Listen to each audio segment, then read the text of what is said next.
afternoon, ladies and gentlemen. Welcome to the live coverage of Hamburg Grand Prix. Today we will learn the name of the second finalist. To remind you, we had two semi-finals. One of them, Vachier Lagrave, lost to Grischuk, unlike the Riga Grand Prix, the previous stage. So Alexander Grischuk finds himself already in the final, waiting for the other semi-final to finish. The other semi-final went, after two draws were played, went to a tie-break stage. That's the match we'll be covering today, a match between Daniil Dubov and Jan Krzysztof Duda. Once again, a reminder, so two young gentlemen are the specialists in shorter time controls. Dubov being current world rapid champion and Duda being silver medalist of the Blitz Championship, World Blitz Championship. I believe once again, well, yesterday we kind of missed one day, but typically we do have a guest to make move one on one of the boards. Since we have the only board that's easy to guess, it'll be over there. And this young gentleman is called Luis Engel. He's the youngest ever grandmaster from the city of Hamburg, 17 years of age. He's going to play the first move for Jan Krzysztof Duda. And this time around, it's going to be e4. So not an English opening, which later on transposed into a tower defense. That was the opening classical game, game one between Duda and Dubov. But fair and square, e2, e4. And let's find out what Dubov is going to play against e4. c5 is typically what Daniil does, knight to c6. And interestingly, not the Rossolimo, because we've seen Dubov playing a couple of times. The Rossolimo variation was bishop b5. This time, the typical Sicilian with 3d4. I mean, that's how it's been for ages. The main line of the Sicilian. And now, since second move knight c6 became so problematic, White tries the bishop b5 thing. Okay, later on we'll switch on the analysis board and I'll try to explain the details of the opening. This time around, it's a rapid game, I agree, yet a reminder the time control is 25 minutes per game, no increment after move 40 or something, but 10 seconds added to player's clock whenever he makes a move, so 25 minutes plus 10 seconds. Yeah, so where it was heading towards. So since it's only one game, I believe I'll have the time to explain a few details. In between of the games, so we will not rush with this that far, but I did my homework. I've promised to, to clarify what's the current situation in the Grand Prix overall count, and I've seen questions in the chat about does any of those have a chance to qualify? And honestly, I believe the answer is no. I mean, it's a last event. No, it's actually a last event for both of them. So it's like not mathematically possible, even if say one of those guys. I believe Duda has like a point more or something like that, but it's very unlikely that any. No, I mean mathematically impossible. Yeah.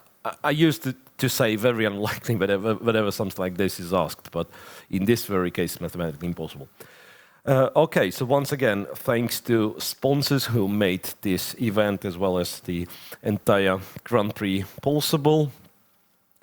So one more time, let me mention those. It's for Sagro, strategic partner of the Grand Prix series, Algorand, the blockchain partner, Pelasieta's Shipyard, the partner of the event in Hamburg, and official cybersecurity partner of the cycle, Kaspersky.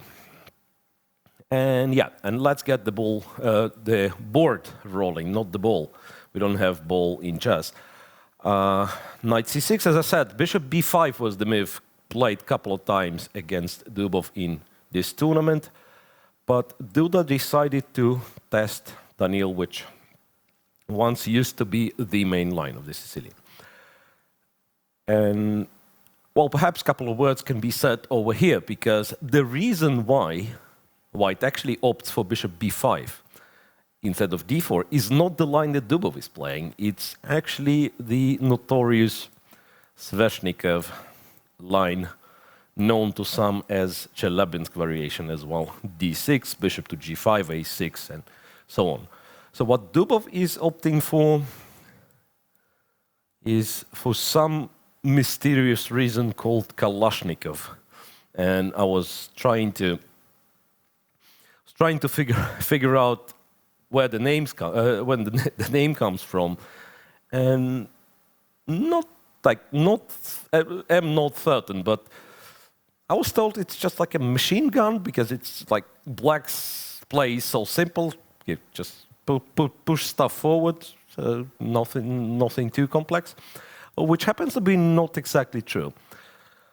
Knight b1 to c3, and then after knight f6 we would still get the Sveshnikov line, a7, a6, knight a3, and b5 is one thing, and Dubov plays bishop e6, which is the other option.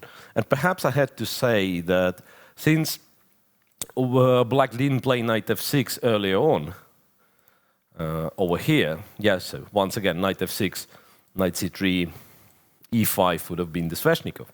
Since Black doesn't play this, White has spare options. So it's not only knight 1 to c3. You can play c2, c4.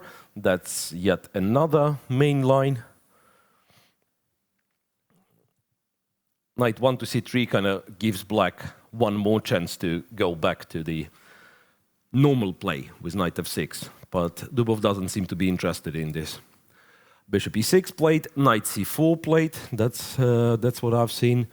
And Dubov has played rook a to b8.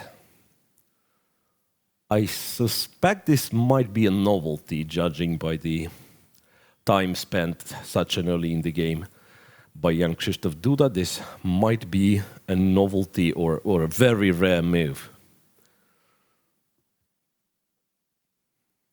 Oh, basically, White is trying to fight for the d5 square, as per usual in this kind of structure.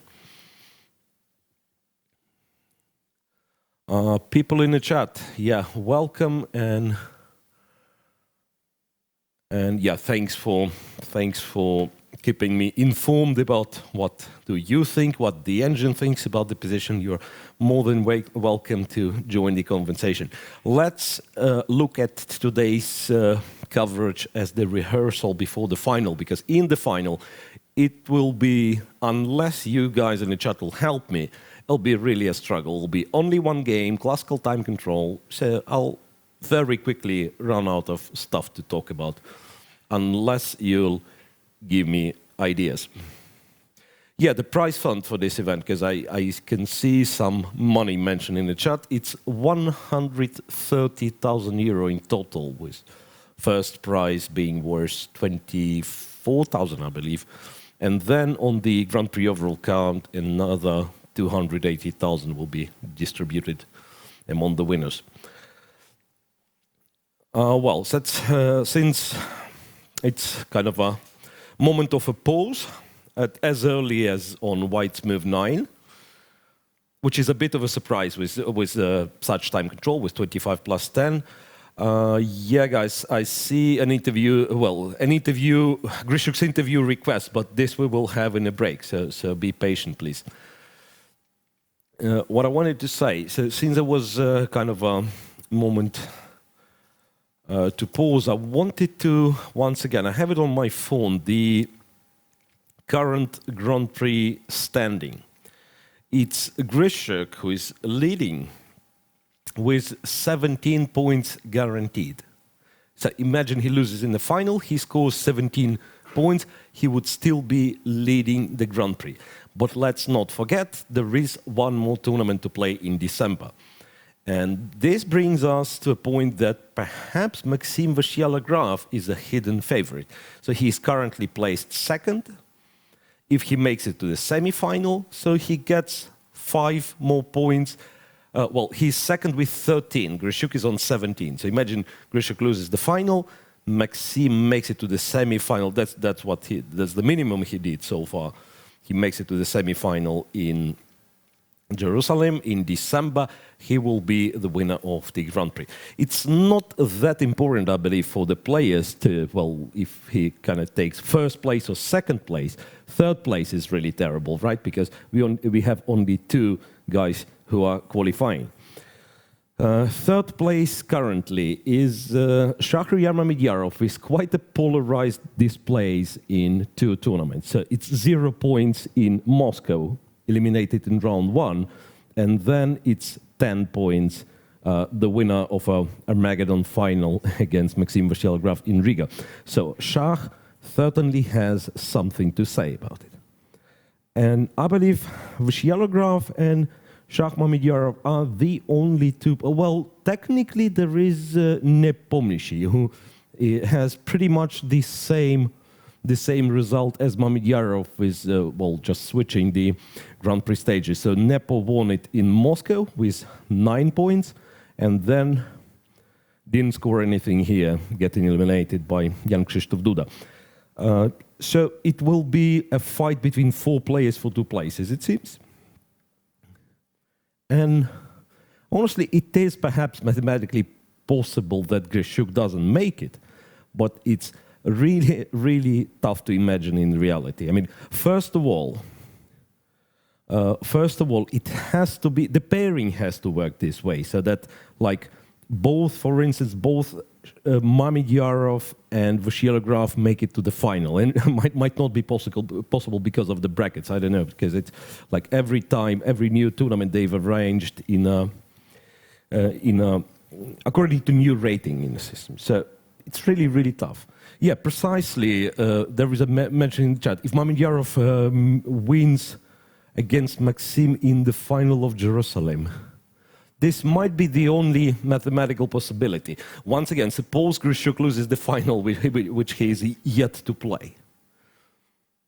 So overall, I'd say Grishuk is very, very, well, in a very good spot, let's put it this way. So Rook b8, and a few more moves were played while I was talking nonsense. So a2, a4 played by white. No, that's the wrong mouse. So a2, a4. Let me update it. a4, knight to f6, bishop g5, knight b4, fighting for the d5 square, a5. And black is about to get, positionally squeezed quite badly. So he, in a way, is forced to act, like play d5. That's what Daniel Dubov did.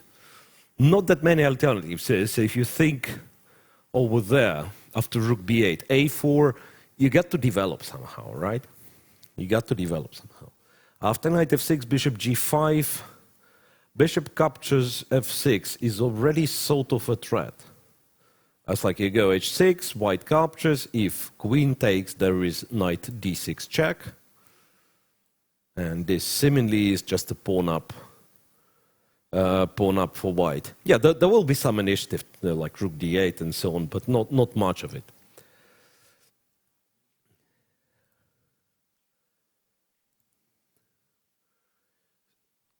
So, knight b4, therefore. Yeah, even worse would be to play bishop e7, because after bishop f6, you can't really take with the bishop. Knight d6 comes with a check. Therefore, you would have to be... I mean, you'd be forced to take with the g-pawn, and then white achieves like a dream position from the strategic standpoint, like getting access to all the weak light squares, and what an idiot this bishop on e7 is in this case. Therefore, knight b4, at least fighting for some light squares. Over there, bishop f6 doesn't really work, because you can take, and white is unable to take on d6.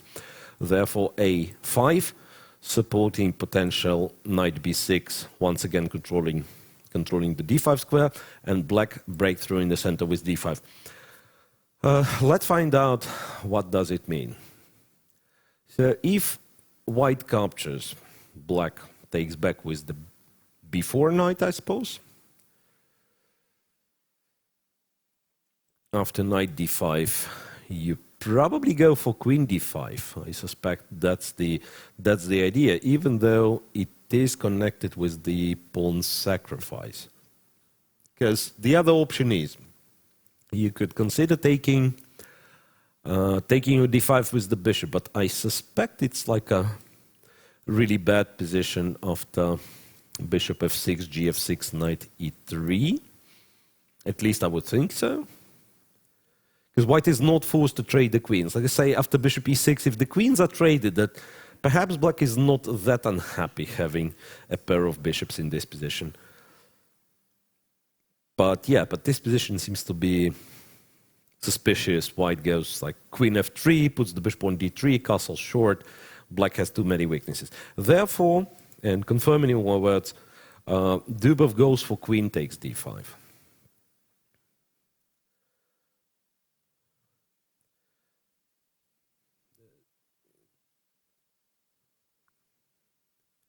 Okay, one more time. Questions in the chat. When and where is the candidates tournament? Don't quite remember the dates. It's next year, March/April, in Yekaterinburg, Russia, the third largest city in Russia, somewhere in Siberia, far, far away from Moscow. And one more time, the request for Grishuk's interview. Calm down, guys. You'll see it during the break between the games. We at least gonna see 2 games today, right? So queen d5, bishop f6 played. So it doesn't really want to go after this. Oh, well, you can't take the pawn. How silly I am. Yeah, queen d5. For some reason I was thinking black still has to take with the bishop. No, of course you capture with the knight, knight e5, you answer with f6. So the pawn was not really offered. Then it seems to be not, well, no other options but to capture on f6. Bishop f6, I suppose gf6 is going to be played. And it is played, queen d5, bishop d5. And we were discussing this position, right? In the bishop d5 line. So if the queens are traded off, then black seemingly doesn't have to be too worried. You can still try to control the light squares, like bishop e6 and bishop d3. After bishop c4, perhaps that's worth mentioning there. Black won't, of course, capture on c4 himself. He would rather wait for white to capture on e6, right? By, say, playing rook d8 to stop knight d5, for instance. And then if white wants to trade the bishops, he should take on e6, but in this case, guess what? Black is more than happy. Gets the bishop versus the knight, repairs his pawn structure. So it's kind of still double pawn in a way, but how improved black's structure looks after f takes e6 capture. So there is f5, there is e4. So it's very important, once again, you have bishop versus the knight. Make sure your pawns control the squares of the opposite color than your bishop. Queenside castling would be lovely, but black has played rook a8 to b8. Yeah, sometimes I do have such a glitch in my brain that I'm thinking, yeah, castle long here. It's like develops both pieces. Like king on c8 might be useful. Rook jumps to d8. Yeah, but the rook is already on b8, so castle long was not possible. Yeah, remember doing commentary for one of Gashimov memorials like few years back, and there was one game when I was not showing the variation but saying something like, over there, if they get to this position, black should be able to castle long and be okay.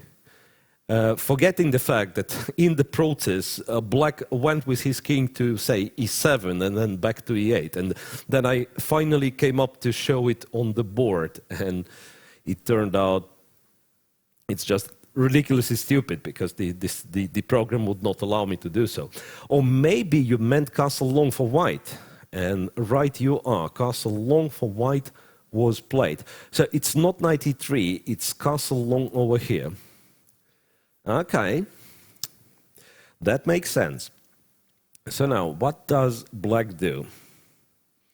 I suspect in this case, once again, you don't move the bishop, and perhaps, perhaps have to say that I don't really think capturing the knight works. It's like not ideal version of the opposite colored bishops because you have some weaknesses fixed on the light squares, so potentially an object for white to attack. Plus, the king side is damaged as well. And so castle long was played, not rook d8, but bishop c6, allowing knight d6. But once again, those positions, they are known to be super solid for black. I don't know why Duda is going for that, because this would be very, very typical, with pawn being on e6. That would be a very, very typical position for the line that I used to play, Richter-Rauser variation, right?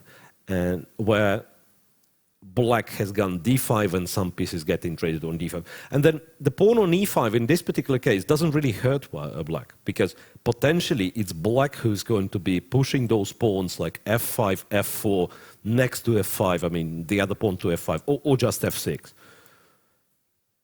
If anyone, it's black who is already kind of a bit more comfortable in this position.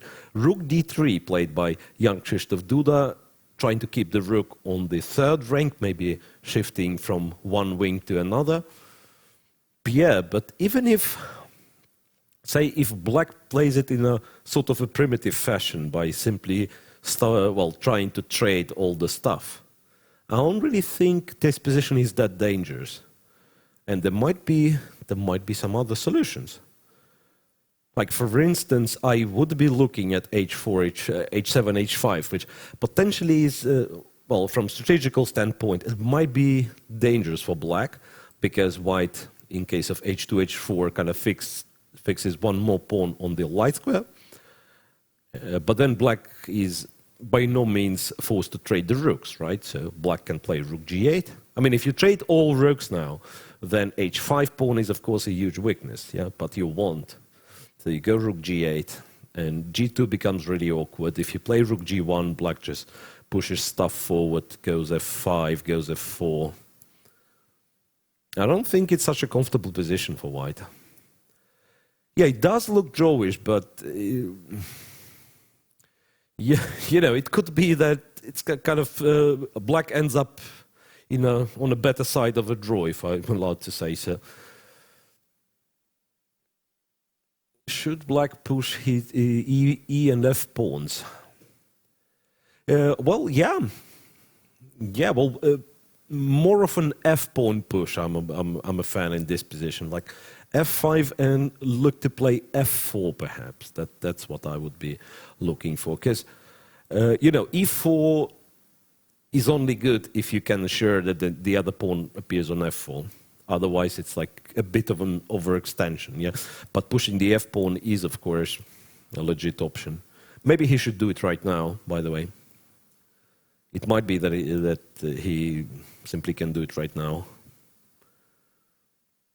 Question, though, if white does something like this, if white goes f4 himself, because this might not be a disaster for black, but if black's structure is fixed this way, I don't think black is like playing for a win any longer. Despite having a far advanced defended passed pawn on e4, it kind of blocks the scope of the bishop. So after f4, you either create this kind of tension, you play f6 and wait for white to capture, or you, as ugly as it looks, you take on f4, which, by the way, I believe almost assures that black is never worse in this position. Then he goes rook g8 and, presses on g2. So rook b to g8 is best with minus 0.59. Thanks, Anonymous. Could be, yeah. Could be. It does feel like black is already a bit more comfortable.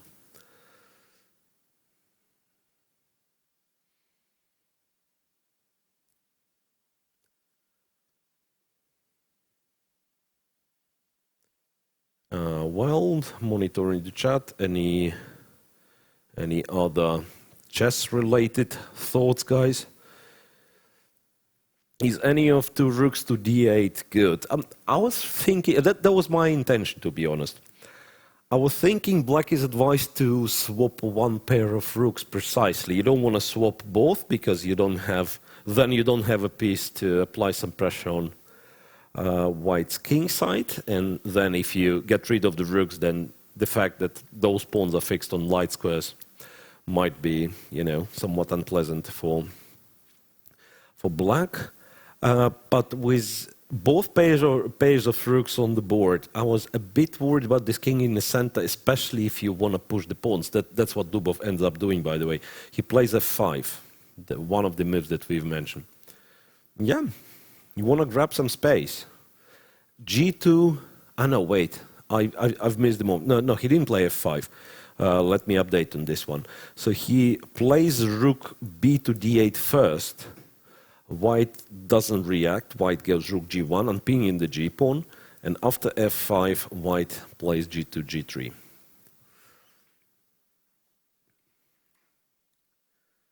The other thing could be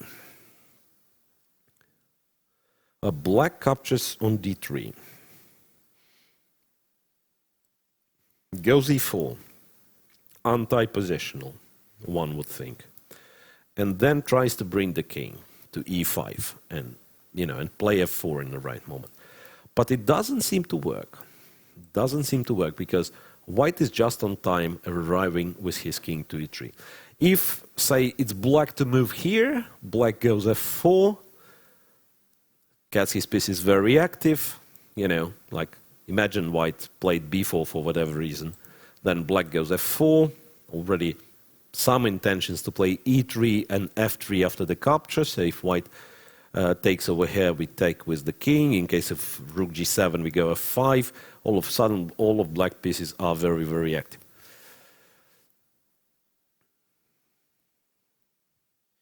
Okay.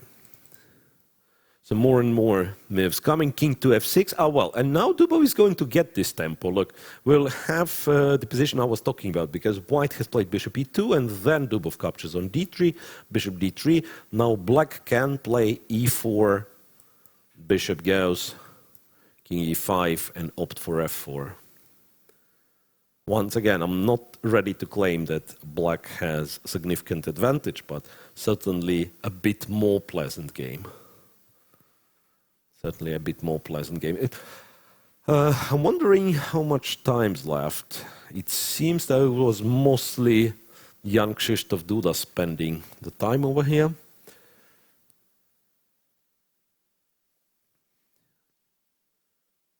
"12 minutes for Duda, 19 minutes for Dubov." Not a critical situation just yet, but some 7 minutes, some 7 minutes difference, which is, of course, in favor of Daniil Dubov.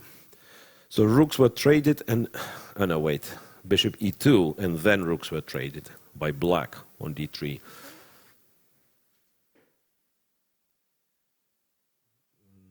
Yeah, and then rook d8, and then...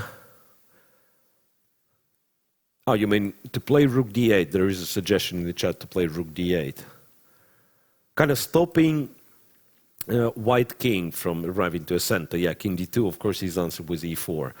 Rook d1 might be awkward because of bishop f3 first, yeah?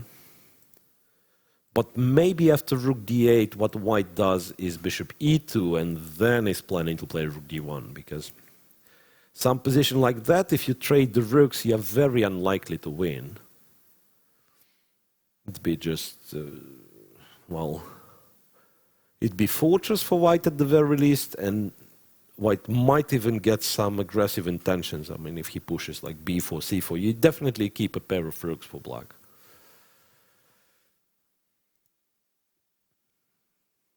That's what Daniil Dubov is thinking of. Could it be that white actually plans to go bishop c4 and not e2? Targeting f7 and thus not letting black to play king e5. Yeah, that might be an option. Yeah, king f5, of course, runs into bishop f7. Yeah, maybe that's a better move in case of e4.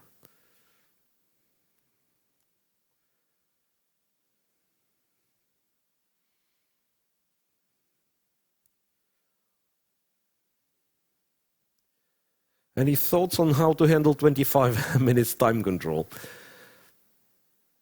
Yeah, fair point.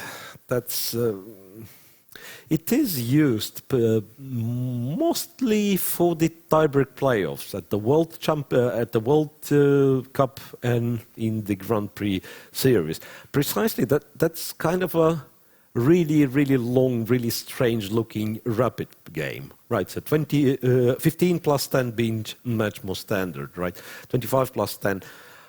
Well, as long as you're able to readjust to sort of Grishuk mode with 10 seconds per move and not 30 seconds per move, so basically playing on increment, if you're fine playing on increment, then I would suggest like you try to play the opening till, say, move 15 as it would be a serious game, of course, with much less time on the clock and so on, but getting a good position, of course, is very, very important. Because with 10 seconds increment, still you can't, it's very rare going to be that the time is a crucial factor. Because you almost always, if you have a good position out of the opening, you almost always can kind of play 2-3 moves in a row, accumulate some time, and then think later. So that was, say, my mistake when I went to play this kind of a tiebreak long time ago in World Cup 2005, because I thought, now, it's not for nothing, it's called rapid chess, so I have to be quick. And then in game 2 with the white pieces, I ended up just like not surviving the opening. And who cares if I had 15 minutes left on the clock if the position was bad?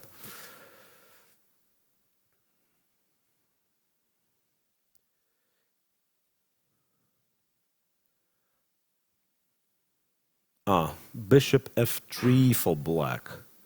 Does make sense. I would tend to agree. So we were trying rook d1 and figured out that rook d8 and rook d1 could be answered with bishop f3. But in case of rook d8, we thought maybe bishop e2 and then rook d1. So once that we are taking it one step further now. So bishop f3 to start with to stop rook d1 altogether, and then look for the right moment to push the e-pawn. Rook g8 is best with 0-0-0. No, I mean, it's, once again, I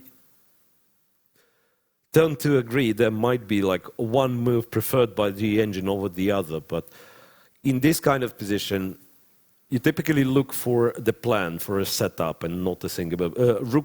Rook g8, for instance, what's the idea of rook g8, if I'm allowed to ask? Well, there is some point, though. Once again, whenever I'm suggested a computer move, I do understand that there is certainly some point to it. So we are looking to play f4, or maybe move the h-pawn first and play f4. And the big point is that in case of white leaving the g-file with the rook, like rook e1, we would play e4, bishop goes wherever it is going, and we play f4. And we don't need the king on e5 in this case, because if white captures, there is rook to g2, attacking both pawns on the second rank.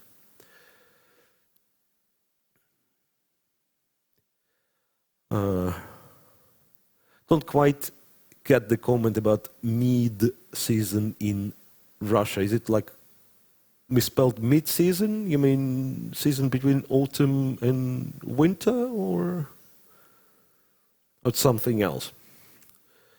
Sometimes it's a bit tough to understand what you guys mean in chat. Well, black's h-pawn and double pawns gives white's advantage? Not really. It's more about pieces being nicely placed, and by this component, black is certainly kind of leading in this game. Okay. Dubov ended up doing an interesting thing, though. He has played e4, bishop c4 was the answer, and still went for king to e5. Sacrificing the pawn on f7, it seems. Don't quite get it, to be honest. I mean, it is very aggressive. Black might not be worse after that. I suspect, like, bishop f7, something connect with rook f8 and then f4, nevertheless, later on. But why would be Why would you be sacrificing a pawn if position was still good, you know?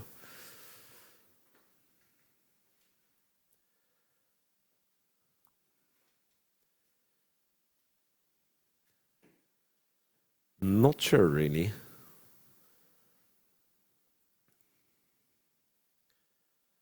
It's not good to take on f7, but why is that? Well, Duda doesn't tend to agree with you. Bishop f7, rook f8 played pretty quickly. Yeah, perhaps f4 is what he's looking for after bishop moves.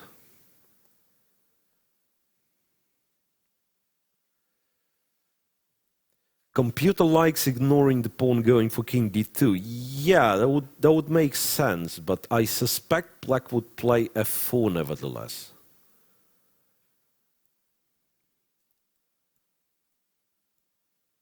Opting for something like this. But maybe then you take. Maybe then you take. After this check, you can go to e1. Or e2 is also possible, yeah. Okay, anyway, the pawn is taken immediately. Rook f8 played, bishop returns to c4, and now Dubov will have to prove. What does he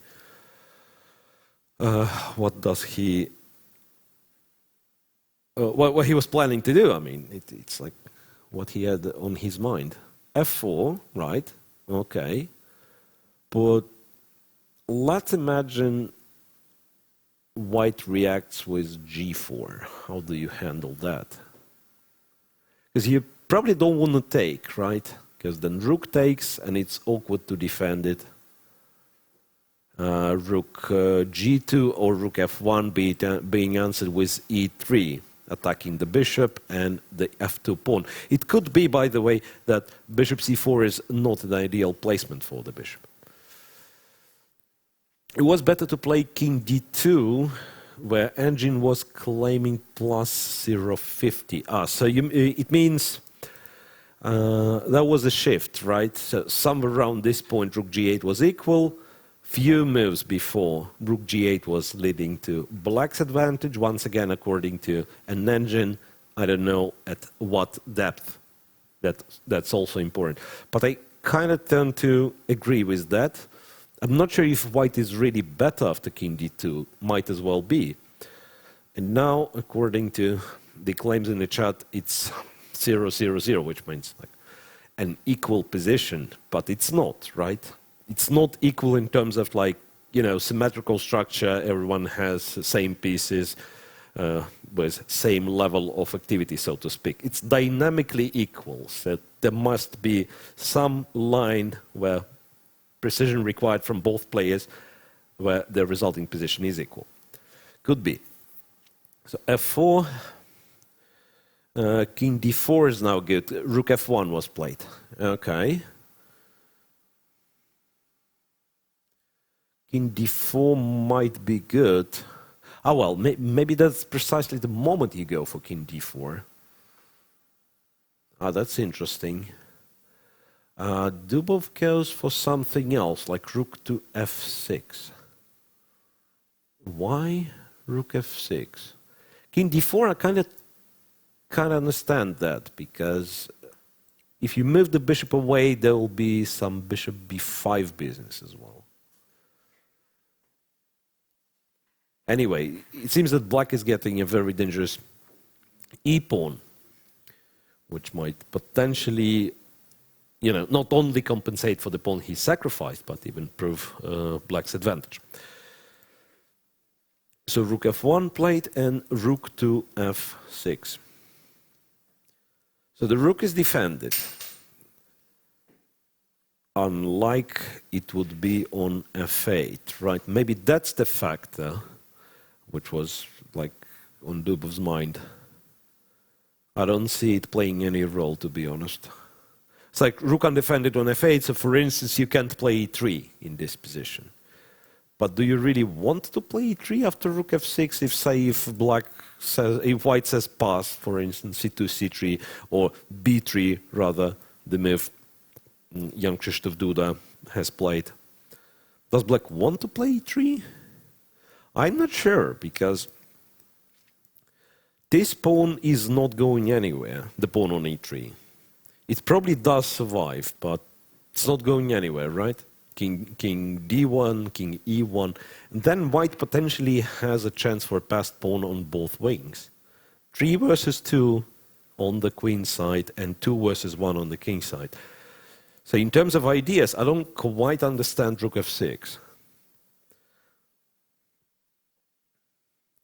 Yeah, rook to h6 could be an idea. So we assume white never wants to capture on f4, right? Because that simply means black pieces are getting too active. h2 is hanging. White's extra pawn is of no significant importance over there. It's like it's really hard to imagine white will ever have the time to push those pawns forward because something is constantly threatened. Right, so rook h6, let's say force h4 and go back. Maybe that's what he's looking for. Or go to g6. Or go to g6, trying to force white to react, to resolve this tension in black's favor.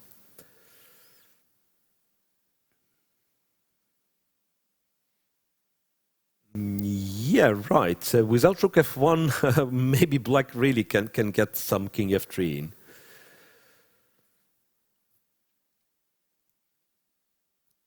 b3, do move to move. Yeah, rook h6 seems to be like a full logical follow-up since rook f6 was played.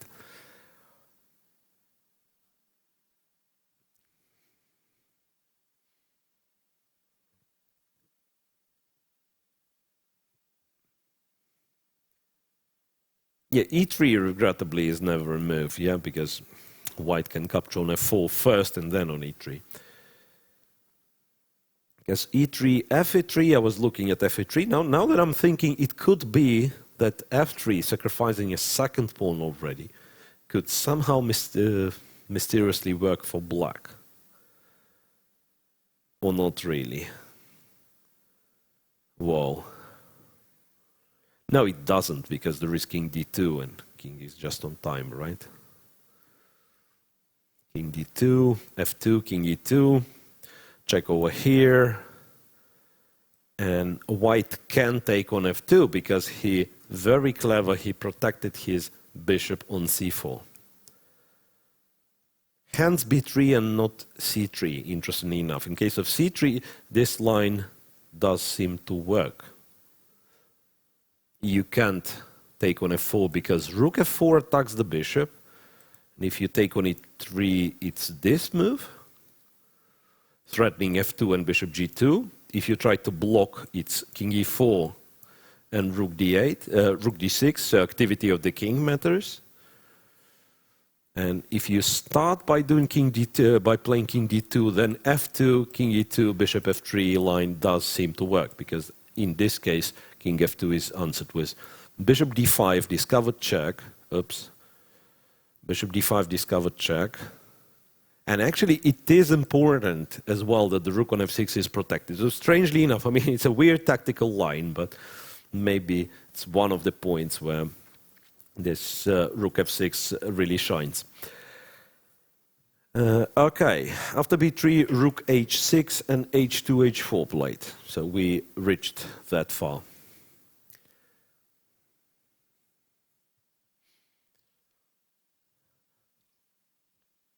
So what do we do now for black? Turns out we take on g3. And we play rook g6, trying to snatch the g3 pawn. Now, honestly, it does look unlikely that black is going to win.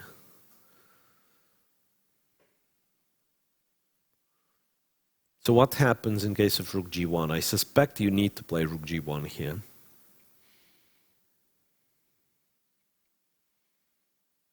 e3 and once again try... No. I mean, I was thinking of kind of invading with the king, but it doesn't really work like that. You can go king d4. But then white seemingly has this, and I don't see how it works for black. Like a check here, but then you would love to give like a bishop f3 check or something. And rook f6 is one move too slow. There is rook d1. Is black not just worse here? Well, don't think so. But I don't like what he did, honestly. I don't like what he did. So once again, h4, trade, rook g8. Yeah, if white goes rook g1, I don't know how to continue for Dubov in this case. Well, maybe you just go e3. You say, I don't care. Maybe that's what you do, yeah.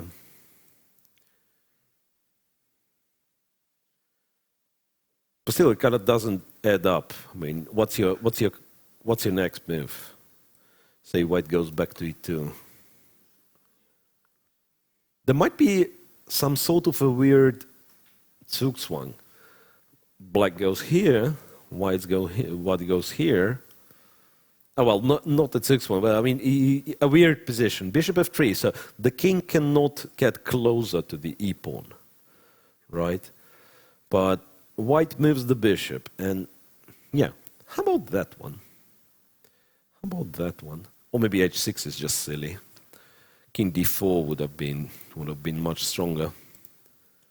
King d4 might have been winning in this case. I mean, I'm not sure if this position will be reached and if all those moves are correct, but if you reach this position, king d4 might be strong because after bishop h7, you play that one, threatening e2. After bishop d3, you still go e2. White has three pawns for the bishop, but his pieces are terrible, and I believe black is winning in this case. Rook g1 played, and e3 played. g3, g4. That's the move we... wait a sec. e3 and g4.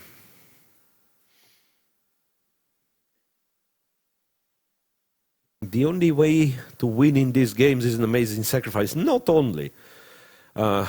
Perhaps one of the ways to win is that your opponent blunders badly. Thanks, Lorinda. So you mean it's actually black who has to be careful? Yeah, well, I would suspect so that, you know, it still has to be balanced. Black didn't yet commit any major crimes. I'd say, well, he did sacrifice a pawn, but his pieces are arguably more active.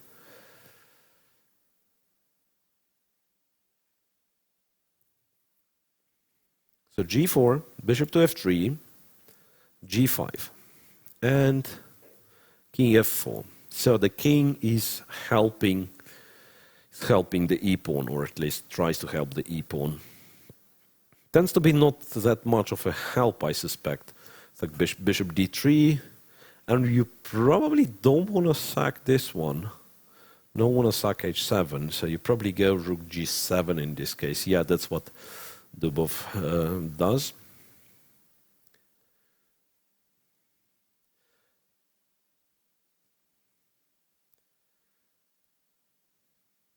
Instead of bishop f3, wait a sec, over here, rook h6 was strong.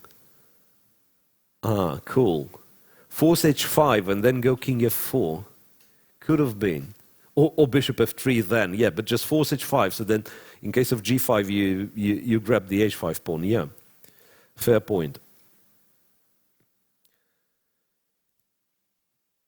Okay, so bishop d3, no, wait, that's the wrong line, yeah? That's the wrong line, the rooks are still on the board. So rook g7 and b2, b4, finally kind of reminding Dubov that Duda has his own queenside pawns there running.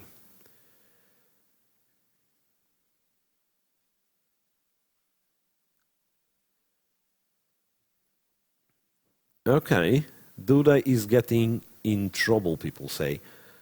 But how is it done? for black. E2, always answer was king d2.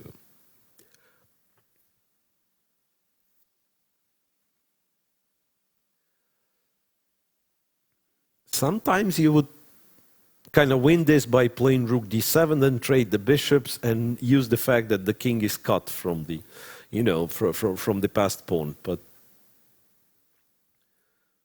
it's never happening, it seems, because before there is always a check on f1, right? Rook d7 played, though. Rook d7 played. Could it be the situation where white actually runs out of moves? That would be nice. So similarly, like yesterday's endgame between Krzysztof and Vasilev Graf, that was decided by a Zugzwang. Yeah, once again, I've explained what the term Zugzwang means for those who might not be familiar, the German word, for the situation where every move you make either makes your position worse. Let's think of it. White doesn't want to move the king, because in this case it's e2 followed by king e3, and that's too much. White doesn't want to move the rook, it would seem, unless it's rook e1. Maybe rook e1 is possible. This I don't know. Well, rook e1 played. So imagine white plays the other rook move. There aren't too many, right? King g3 then. So king is getting even closer. So king is getting even closer, and I believe that could have been problematic. So rook d7, rook to e1, rook to e7, intended to play king g3, and rook back to g1. So rook e7 was minus, and then rook d7 is an inaccuracy. But now Dubov kind of played rook e7, now that the position looks like. Dubov played rook e7 and is to move again. So it must be even better for black then. Even a better version, right? So what do? Play bishop h5, trying to sneak in with the king, or with f3.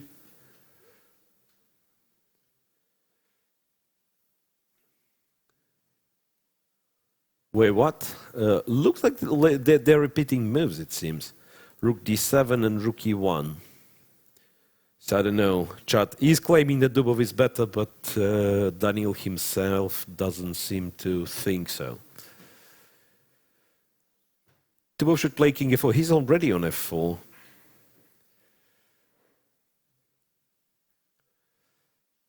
Yeah, right, but if we come back to this position, rook e7 and rook g1, can't he play bishop h5? Trying to sneak over there. King f3, Or what is rook e... Yeah, precisely. What about rook e5? Kind of, once again, a pass asking white to make a move. Well, in this very case, he might actually collect the h7 pawn, so it might be too much, yeah? Yeah, but bishop h5 seems interesting, yeah. With rook on e7, Dubov does it the other way. Rook d7, rook e1, and then bishop h5, which might lead to the same.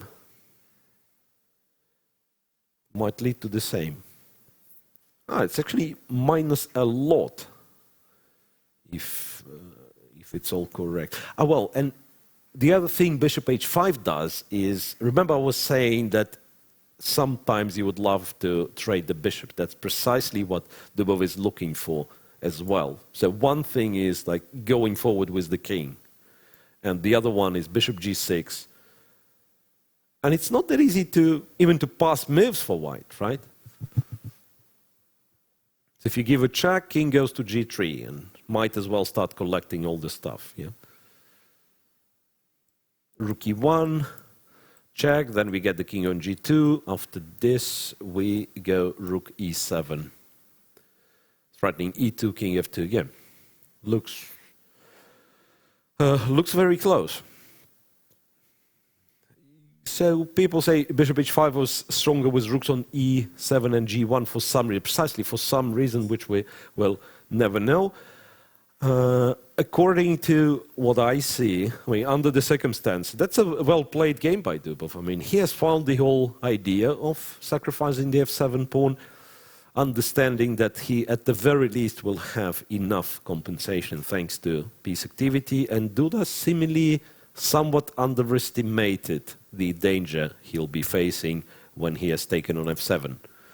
Because, as we all know, thanks to Chad, king d2 was the best move, trying to stop black's aggression at earlier stages.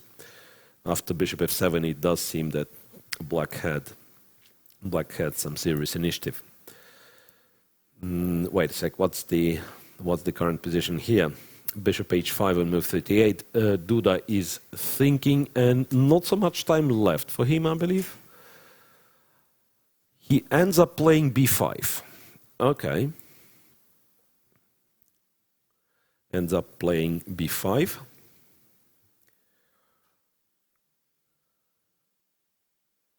So what do we do with black? King f3 is a bit too slow, right? Okay, guys. Okay, Dubov simply captures on b5 so that he has rook d5. It's all played, right? It's all played. Rook d5. Now, c4 means you kind of shut down your own bishop, right? So c4, I suspect some rook d2 might be happening. So Jan Krzysztof decides to give a check in this position.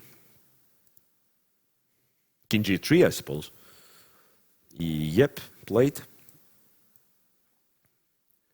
King g3, and immediately a move from Duda, bishop back to d3.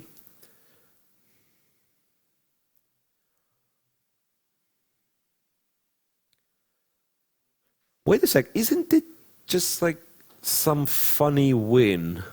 I know. All of a sudden I thought of this. But that's nonsense, yeah. Well, it turns out that rook doesn't have enough squares on the first rank. If you keep it on e1, then king f2, and then bishop f3, and black might be winning. But it's just utter nonsense, because rook gets there, stops the pawn from behind. So that would be a terrible idea to sacrifice an exchange over here.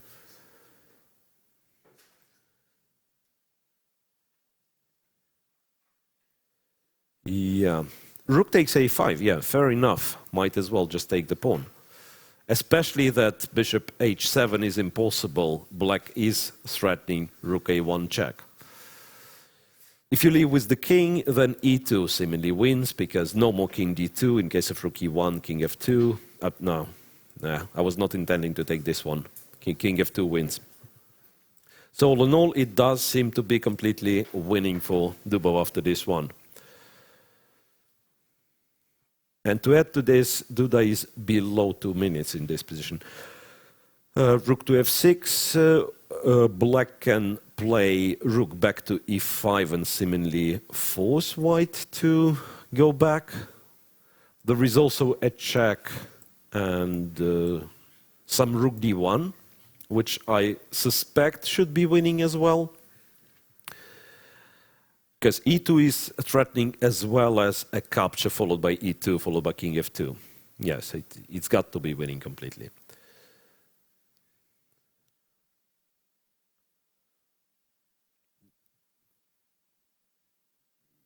Now, what's the position right now? Rook a5 and rook f6. Back to e5. That I thought was the other method. So you threaten e2. The question could be, like, white settles up for sacrificing the bishop for the e-pawn and tries to eliminate as many pawns as possible, for instance. Like going there, you have to move the bishop. Oh no, wait, you can play e2 at once, yeah? Then takes rook h7, two connected pass pawns to some chances in this case. I would rather prefer not to give a white such liberty. So if rook h6 played, I would actually try to play that one. Bishop g6, locking the rook. Bishop takes g6, while ironically white pieces are not doing anything, like kind of e2 and a checkmate in a few moves. So Duda decides for rook b6 instead, but it's certainly not the same, right? So not rook h6, but rook b6. b7 pawn doesn't matter all that much, I suspect. And moreover, there is rook e7, so the game's over. Yeah, well, one of the ways is just play, play rook e7, don't give anything, next move e2. So win the piece for free, basically. The b7 pawn survives. So let's see what Dubov does. Rook e7 seems to be good enough. Might be other winning moves, of course. Nothing wrong with bishop g6, seemingly. Ah, no, wait, there is something, or there is nothing wrong with bishop g6. He's gonna have this king f1 move. That's ugly. No, that's something you don't want, because black might as well still be winning because of some funny moves like that. But why do you need this? Why do you need this? I mean, could be winning still, but it's a bit too much. So rook e7, I suspect. Bishop f3, people say. Rook b1 doesn't really work like that because you kind of lose both rooks. And bishop g6 is on the board. Could it be that he has forgotten about this king d1 thing? That's something to blunder, to be honest. Or he's that confident, because, as I said, I suspect that this is winning. I mean, in a very nice way. And it would be really lovely to see it on the board, but it's not something you're necessarily willingly going for, since you had an easier wins in this position, it would seem. King d1 played. Yeah, that's the first games. That's the first game. Thanks for asking. It's the first game, so we'll have a second game rolling quite soon, but for that it will be... wait a second. Something different is happening. No, rook e7 was answered with rook h6. Pardon me. So it was rook e5, rook e7 first. So I was... sorry, guys, I got distracted, so I was commentating in different position. Bishop g6, king d1, king f2. That's like completely winning, right? h5. And what does Dubov do here? Rook to d7, threatening e2, e1. King c1. Is it like really tricky still?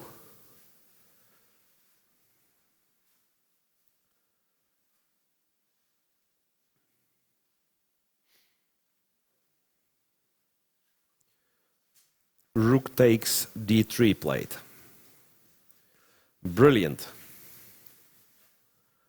I suspect I know what happens after that one. It's rook d1 check with the tempo.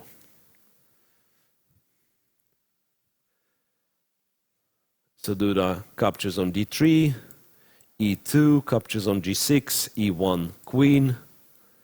And there is the b passed pawn, so no dream of fortresses, no nothing. Yeah, we can watch the last part of the game from the camera view, from that angle, because I don't think the game will drag for too long. Yeah, as long as you give checks, you're absolutely safe.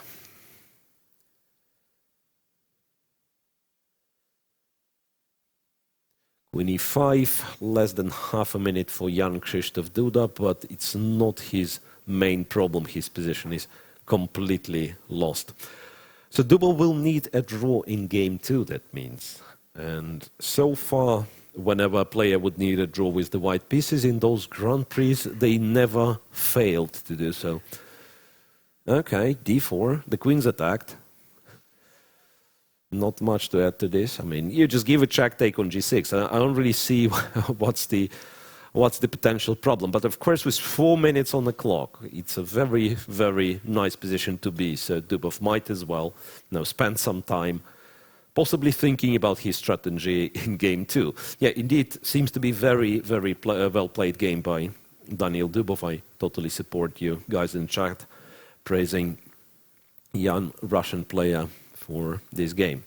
Queen c7, then if given a chance, it would be another check on the 6th rank, and then black captures on g6. In case of king d3, black would immediately capture on g6. Now, I don't quite understand what's the deal here. Why don't you do just capture on g6 precisely? Just capture on g6. Rook g6, you give a check on f4, should be a win in a couple of moves. Okay, so a victory for Daniil Dubov, who seemingly has a strategy in this Grand Prix Hamburg of making draws in the classical games. Well, not really. He was trying, at least in this match, he was trying. Both games were very well fought. But yeah, it happens so that he makes 2 draws in the classical part and then he convincingly wins the tiebreak. Okay, it was a rough tiebreak against Rajabov in the first round. Then was quite a convincing one against Peter Swidler, and now he is in the lead after game 1 with the black pieces against young Krzysztof Duda. Questions about wildcard chances for Daniil Dubov? I don't think so. Even if he wins this final, I don't think he reaches, it's mathematically possible for him to take place 3. I don't think so. Other than that, if I would be responsible for distributing those wildcards, definitely Dubov would have been on the list. So we are getting ready for game 2, in which Dubov will need a draw with the white pieces, and a long-awaited interview with Thug Life Alexander Grishuk after his victory yesterday is coming during the break. Stay tuned, guys. I'll be back right after the interview.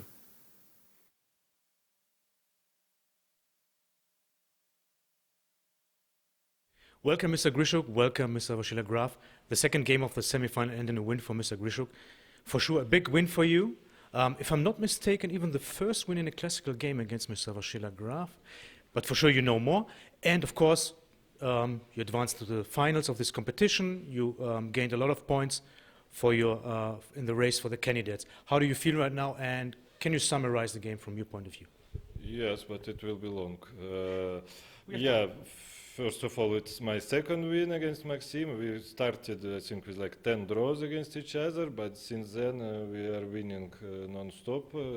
First I won, then Maxim won in Riga, and now I won again.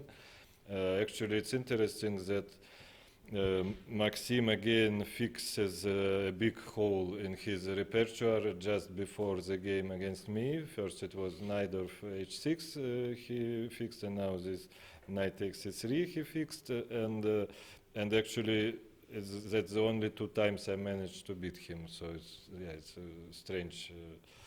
And the game itself, I think I got a nice position, and I'm sure Maxim was not in love with it, because it's like Grunfeld, but no, without bishop on g7.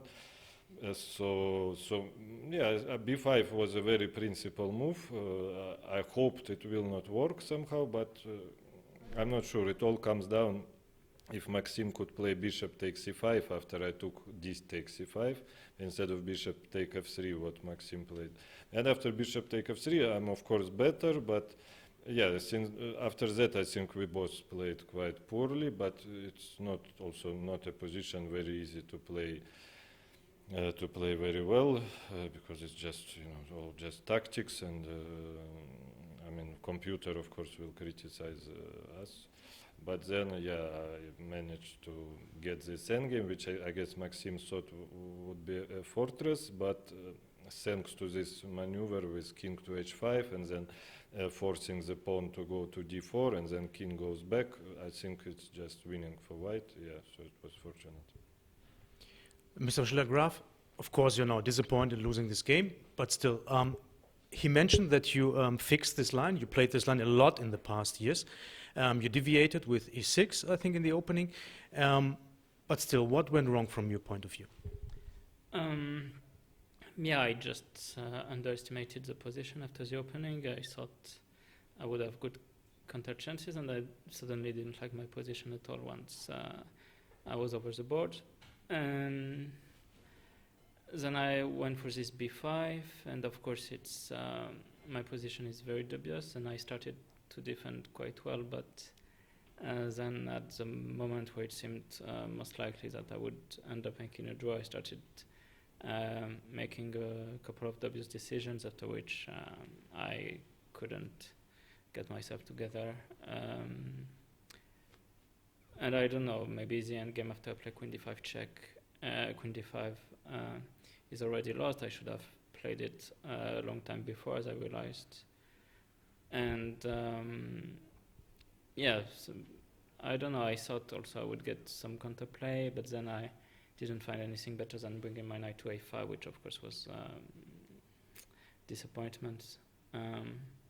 I don't know. I mean, of course, I should be able to make a draw from this endgame, but today I didn't manage. Nevertheless, congrats for your good tournament, still a good tournament, and good luck in Jerusalem, and looking forward to see you again the next days, Mr. Grishow. Thank you.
Welcome back, guys. As you can see, the second game of this tiebreak of the semi-final has already started.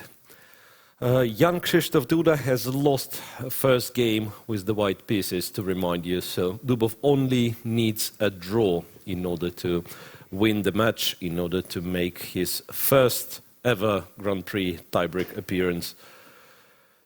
Well, final appearance, of course. Yeah, it's not the first tiebreak for Dubov.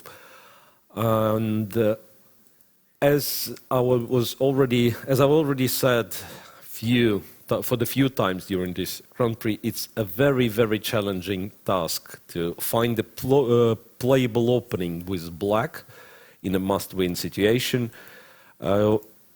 Typically, you cannot rely on your sort of main lines because in most of them you try to be solid, therefore you allow people to go for some kind of forcing drawish lines or something, and therefore people tend to prefer some stuff like that. That's like playing the Pirk or playing the Dutch defense, as we have seen in a couple of games already. A Dutch defense was played by Peter Swidler against Daniil Dubov in the previous stage's tiebreak, and it was played by Nikita Vidigo against David Navarra, in both cases without any success. And answering the question if Krzysztof secured the candidates, well, we were talking about this at the beginning of today's coverage. It does seem to be a mathematical possibility if in the last stage where Krzysztof is not playing, Vishyalı will meet Mamedyarov in the final. And I suspect that there has to be like more factors added to this. Like those two, Mamedyarov and Vishyalı, they win all the matches in the classical chess, thus getting bonus points for that, and then meet each other in the final in Jerusalem. And this might set Krzysztof out of the candidates, or rather put him on a third spot where he will be eligible for the wild card. But, well, mathematically not yet, but with very high probability he is in the candidates. And let's not forget, he might just win this final where he's already in and secure the candidates just 100%. Okay, finally, the access to the digital board restored. So d4 was answered with g6. As I said, black has to try some silly nonsense, you know, to avoid the main lines. Bishop c4, a7, a6. And this setup, well, like the Pirk with g6, d6, bishop g7, and not playing the knight f6 move, I believe a lot of people refer to as modern defense. I don't know what does modern means in this sense, but yeah. So basically postponing the development of this knight on g8 sometimes gives black some benefits, so that in some versions he's not putting it on f6 but rather goes e6, puts it on e7. Anyhow, so bishop c4, a7, a6, castles, b5, bishop b3. A few more moves, I believe, were played. Bishop b7, rook to e1, e6, and c2, c3. Knight d7, and then the other knight goes to e7. Very, very flexible setup from black, so that's not perhaps the most challenging line from white side. Gurgenidze system. I'm not sure if it's called Gurgenidze system. I am aware of the fact that there was a Georgian player of a very, very original style, Bukhuti Gurgenidze. Like, for instance, there is such line as Gurgenidze Karo-Kan, d5, and after knight c3 he would have played b7, b5. Looks weird, kind of works tactically. Black doesn't lose a pawn yet, so that was. So I would not be surprised if this one we have on the board is called Gurgenidze system, but you know, I don't really think it's called this way. And yeah, and the evaluation of this as being +1 for white, it's probably right. But at the same time, Duda couldn't care less. I mean, as long as it's not 000 evaluation with, you know, like E-file being opened, like think of Berlin with rook E1, and then all the pieces traded over the E-file. And let's not forget, Duda's main repetitor opening, well, it's Dubov started with D4, but against E4, for instance, Duda's main repetitor opening for black is the Petrov defense. And that's certainly not the opening you play in a must-win situation. Okay. So knight to d7, what happens next? a2, a4, I believe. Knight to e7, okay, in some, yeah, it looks like the digital board is somewhat behind, so I'll restore the position manually, and bishop b3 to c2 was the last move played by Daniil Dubov. So he's trying to do reasonable things, right? And c7, c5 finally. Well, there is certain idea in black's setup, so he puts those knights on d7, e7, somewhat weirdy, but very, very flexible, right? And tries to keep the center asymmetrical. So if white captures on c5, typically black would capture with the knight, getting seemingly a very comfortable, very comfy version of some Sicilian with double fan chatter for black. Therefore, after c5, I believe the dc5 was not played.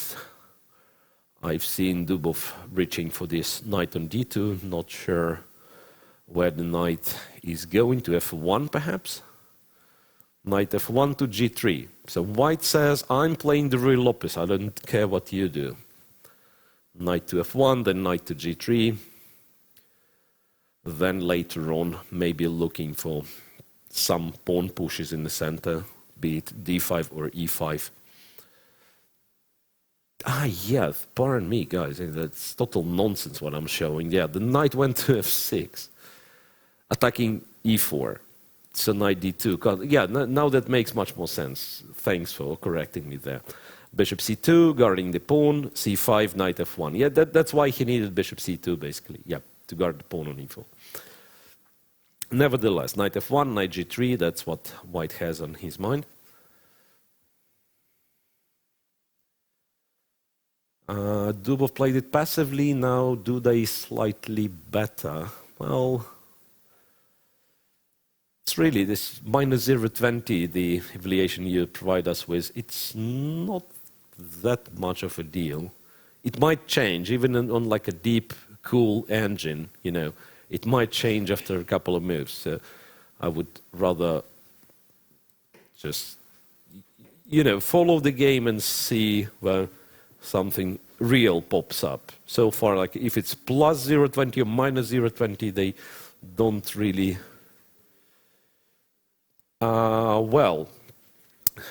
Mentioning in the chat, people mentioning in the chat, Grishuk has even a better rating position than Giri, but it's not the current rating position that counts. It's the average rating taken for the last 12 months. And by this number, Giri is like far ahead of the next person on the list, who is, I believe, not Grishuk.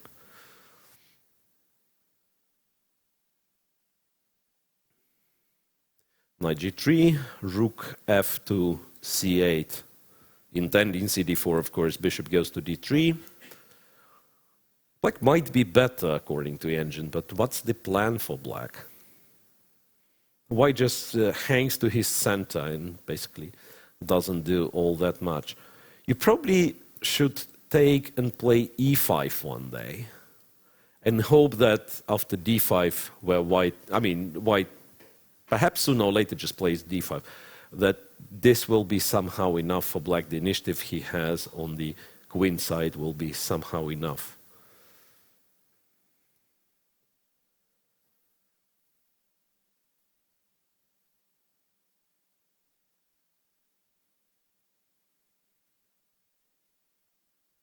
Yes, Dubov only needs a draw because he has won game one.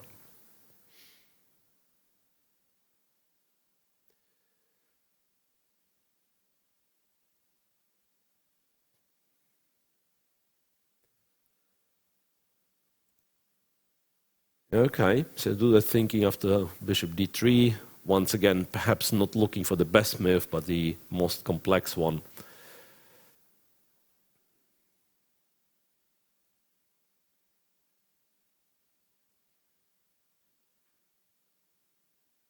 b4.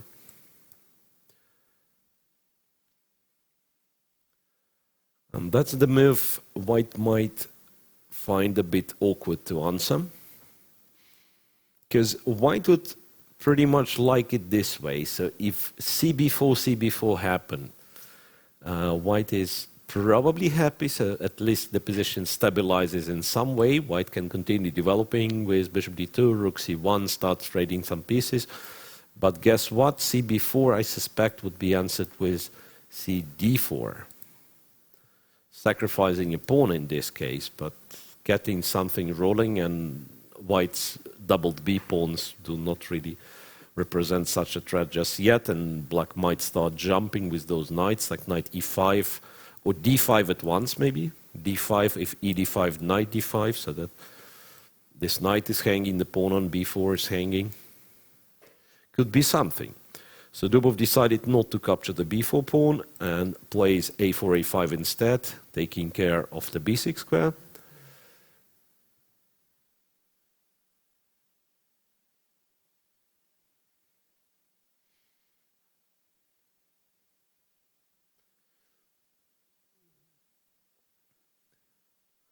Oh well, this constant debate about how is this called, this knight d7, knight d7 thing.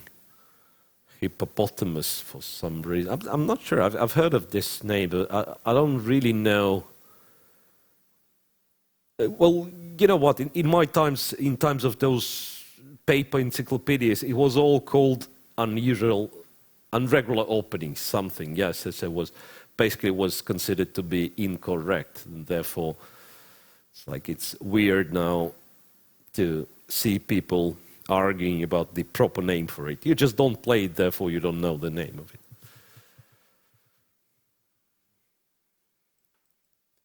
But seriously, yeah, I believe with knights on d7 and e7 it's considered to be hippopotamus. More questions as far as I can see. Yeah, MVL Krishuk is finished. Krishuk is in the final. And we all will have one more shot at it. In the next stage of the Grand Prix.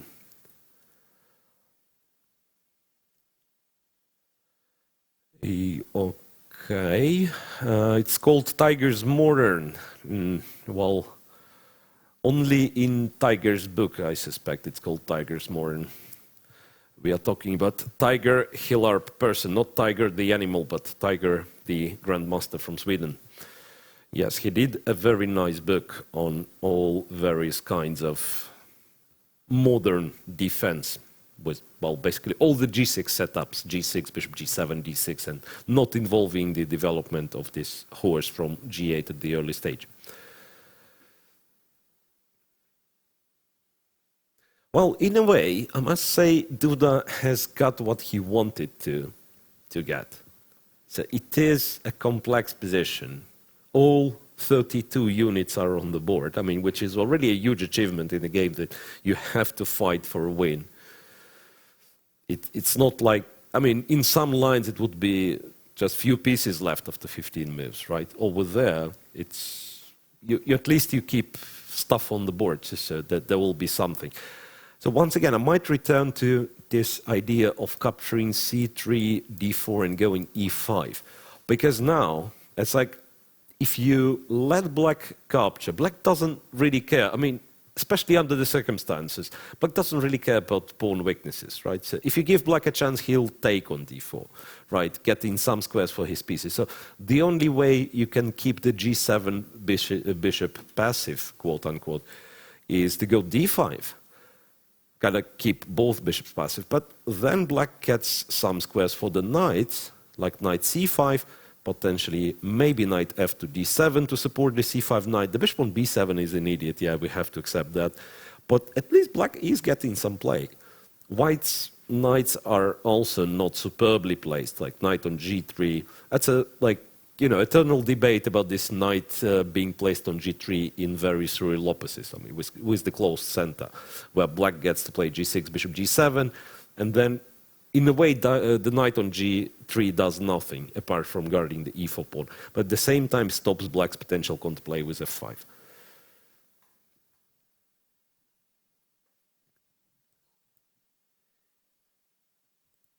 Other than that, I don't know how black is supposed to stabilize the position, right? So sooner or later, he has to go for one of the pawn pushes in the center. And d5 never seems to be attractive, right? d5, e5 once again stabilizes the center, but this time pretty much to white's happiness. c4. Okay, c4 is an ambitious move. Bishop to f1, and I suspect, once again, under the circumstances, you probably play this. You play d5, and you pretend you are not getting checkmated on the king side. Hope to win the a5 pawn, and later on the game. Both sides stand badly, precisely. It was one of the funniest position evaluations I've ever heard. I was playing a long time ago, being a candidate master. I was playing at the local club this so-called Max Lange attack with black against one of the young fellas as well. So we were playing some crazily sharp position. Then one of the older guys came along, took a look at the position, and he came up with, "I would resign." Being asked, I mean, for whom? For both. I mean, that was the answer. So that's one of those positions, like you don't really know what's going on, right? So c4, bishop f1, indeed, b3, which is really, really suspicious. I don't believe, I mean, if white does stuff correctly, I don't believe black is supposed to survive on the king side, because he surrenders his play on the other side of the board. But at the same time, it's the most ambitious, and this is what Duda has to look for right now. He has to look for the most ambitious stuff. So I suspect d5, accepting that white does something, h3, accepting that white gets this huge center, go to e8. Yeah, I know, white has to be winning. But black has strategic hope of winning the f5 pawn by playing bishop c6, rook b8, rook b5. There is nothing left for white to guard this pawn with. And probably that's what you have to... well, you guys saying e5 instead for black. I say, once again, I'll play h3, which is certainly not the best move in the position. e5 could be the other move in the center. You're correct. But then I'm afraid c4 will turn to be too weak.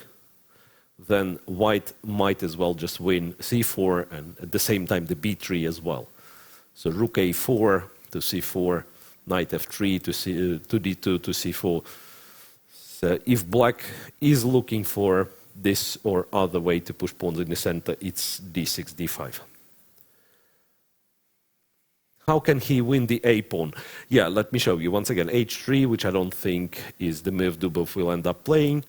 There's this, knight to e8, and say white prepares the attack. Bishop to c6, queen d2, rook b8, bishop h6, rook b5, and then he takes on a5. Probably is getting checkmated in the process. Because when you take on a5, white might as well play rook b1. It will take black bajillion moves to get something rolling. But yeah, that's what you basically go for this and pray. I mean, that's what you can do. So Dubov decided to force this. So after b3, h3 would give black some liberty not to go after this line. So rook a4 forces that. White kind of gets same position in a little bit less favorable way.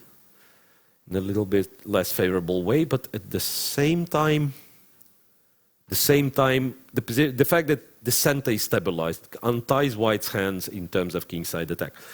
Now I was looking at knight e4, because kind of trying to complicate stuff even more, but I'm afraid in this case black loses like all of his pawns sooner or later. So c4 is gone. That means b3 is gone, and e4, I don't know for how long black will be able to hang on to this one. So it ends up playing knight e8. And then we are pretty much in this scenario I was describing. So white has to start with a kingside attack, and he does. h2, h4, just like that. Now in our line with bishop c6, black gets to win a tempo, right? Bishop c6, white will have to move back. Rook b8, white goes h5. Rook b5, white continues something on the king side, like say bishop g5, rook a5. I don't know if you keep the rook or just don't really care, go queen d2. But still give some chances, right? And we are getting there. We are getting there. h5, rook b5 on the board. What's the time control, people ask? It's 25 minutes plus 10 seconds. Thanks very much. Yeah, and wait a sec. So before d5, there was bishop f3 threat. What bishop f3 threat, Laurent? I don't quite get it. So it's like white never would be able to play e5 because of bishop f3. Yeah, you're right. You're right. Therefore, yeah, but we were not playing e5. We were playing a waiting move, right? h3, kind of waiting for black to commit to d5. But possibly black would have had some other option, like, okay, you play waiting move, I play waiting move. Maybe h6 is kind of a bit more useful later on, like king h7, you know, guarding the king side a little bit. So, in a way, I like Dubov's idea. It's very ambitious and might be objectively the best. Force this complications. So where are we? Rook to b5 played, bishop to g5 played.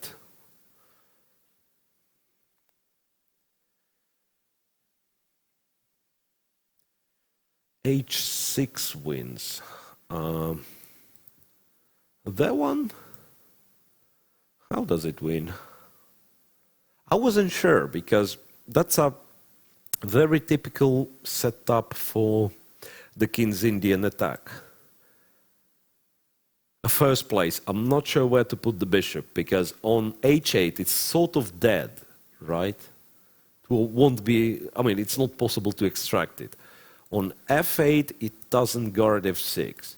And then white starts doing something like this. Knight h2, knight g4, queen f3, trying to hang over f6 square. But might prove to be not enough. So I'd say what Dubov does is correct, at least it looks so on the surface. So, oh wait, was it bishop g5 or? Not quite getting what has happened, like last few moves and stupid board doesn't want to update.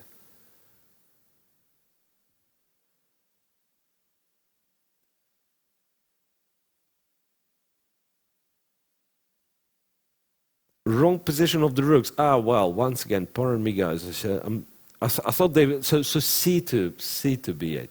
Yeah, let's wait for the digital board to update because I'm kind of tired of entering that manually, and that's what I have officially. Okay, so let's. I know it's silly, but let's try to restore it. Knight e8, h4. Bishop c6, rook goes back. c2 b8 for some reason, okay. And h5 and knight to g5, not bishop to g5. Okay, as much as I would like to see my move played, it's knight g5.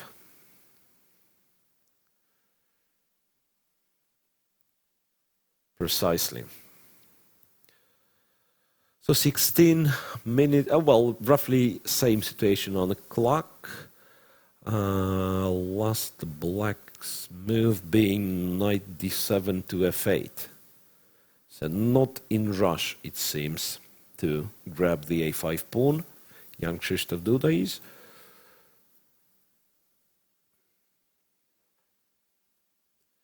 So how do we continue the attack with white? Go queen g4, go queen, something like that, I believe, right? So we bring the king to g4, to g4 to h4, then speculating on this exchange on g6.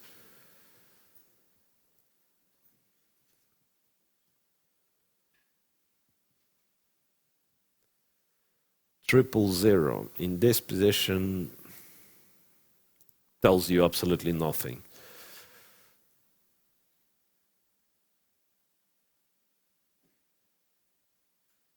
Yeah, fair enough, Marcus Murphy.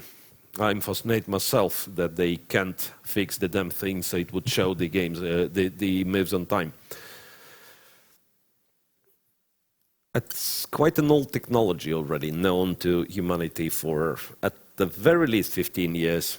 I suspect much more than that, and still doesn't want to work.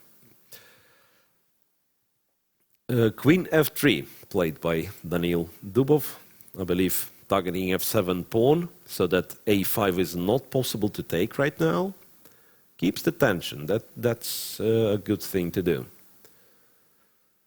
Black can continue with rook a7, it would seem, so once again guarding the 7th rank with the other piece, so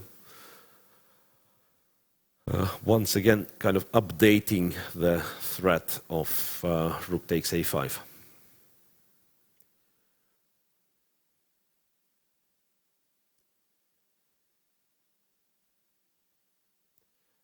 Rook e3, f3.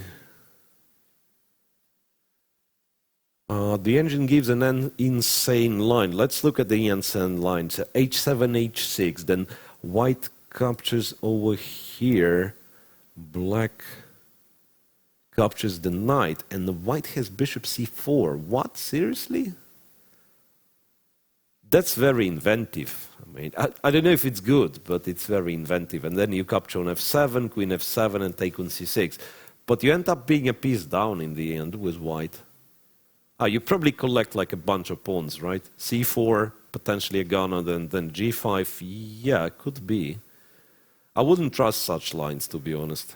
I mean, whenever you sack a piece, it's like interesting knowing, you know, some specifics of engine evaluation. It tends to undervalue an extra piece when your initiative is gone, right? So that's once again, that's on human brain, that's on human intuition to identify which of those positions that engine gives us 0, 0, 0, which of those are really equal or equal in human play sometimes, because it might be an equal position, as I was explaining one of the days.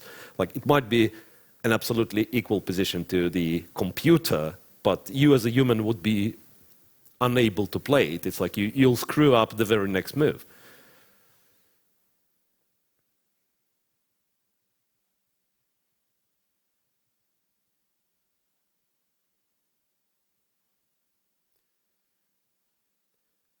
There is no line that is good for white. Yeah, okay. Now, I don't think, yeah, if h6 played, I don't think there is necessarily something wrong with just moving the knight away. Because h6 softens black's king side, like really softens black's king side. You're almost forced to play g5, I suspect, where, you know, now I would strongly consider sacrificing on g5 at first place, or moving the queen going for f4 later.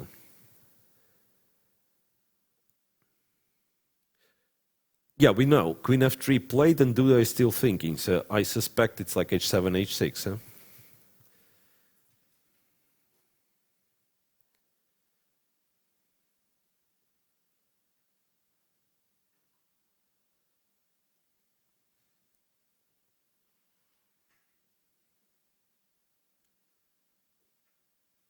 Please change to a right position. Isn't this one a right position? It does seem to be a right position. Queen is on f3.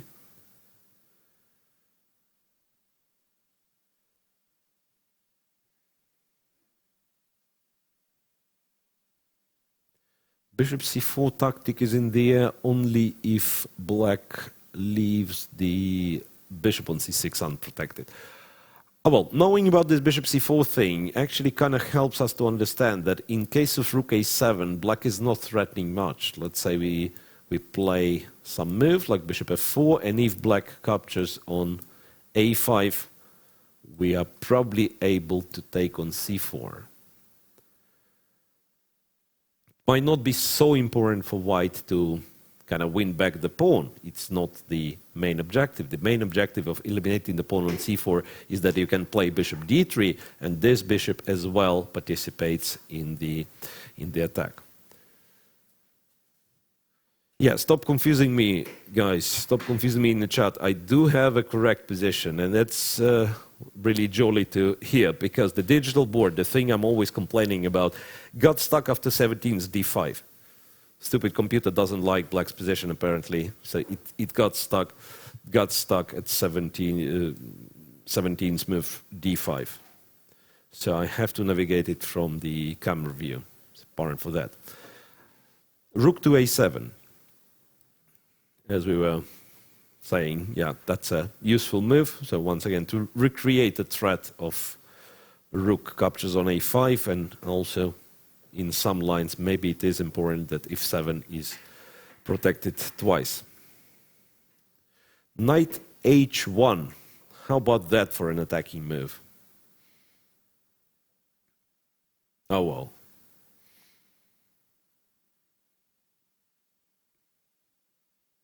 I'm speechless, to be honest. Don't know what to think. With knight on h1, it's not very likely that in case of potential rook a5, he is going to take the pawn on c4. Because the pieces are so ugly placed, right?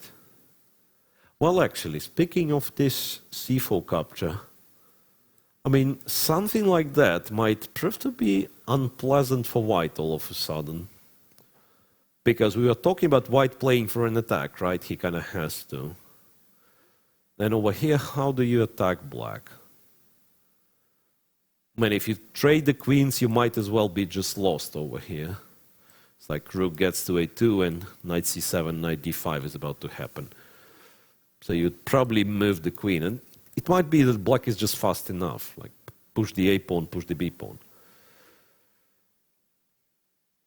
Yeah, it's kind of a lot of defenders indeed around the black king, so it's not that easy.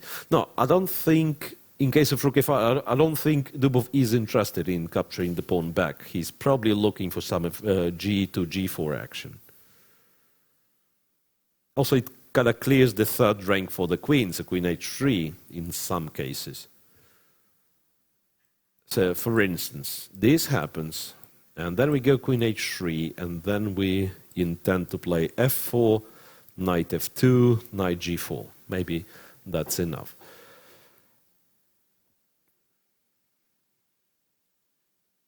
Oh, g3, bishop h3. That's fair. That might be, yeah, but you know, g3, like leaving the knight on h1, is something you don't want to do necessarily.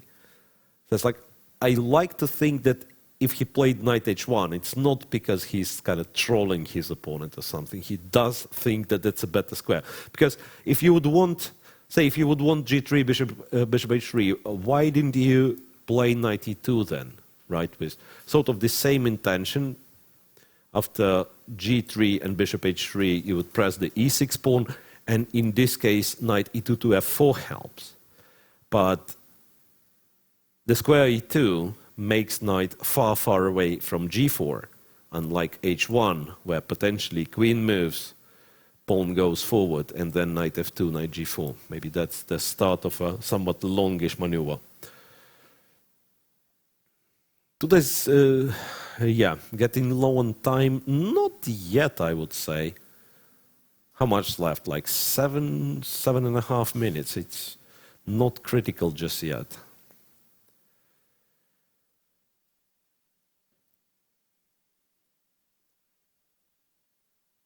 Yeah, rook to f3, rook and queen setup. Yeah, I'm also curious about this moment in the game because, I mean, for instance, yeah, queen f3 is nice and everything, but queen g4 would have been my try to attack the king. Like, bring it over there, then try to lift the rook. Maybe indeed move the knight away, put the rook on h3. Something like that, because queen f3 might be sort of a slower version of the same.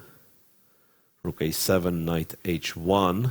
Oh no, wait, bishop f4 was not played. Knight to h1, and if I say it correctly, h7, h6 was played in this moment.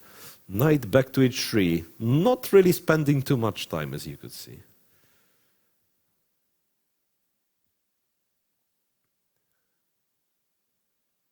Doesn't black have to capture on a5 just because he needs to win?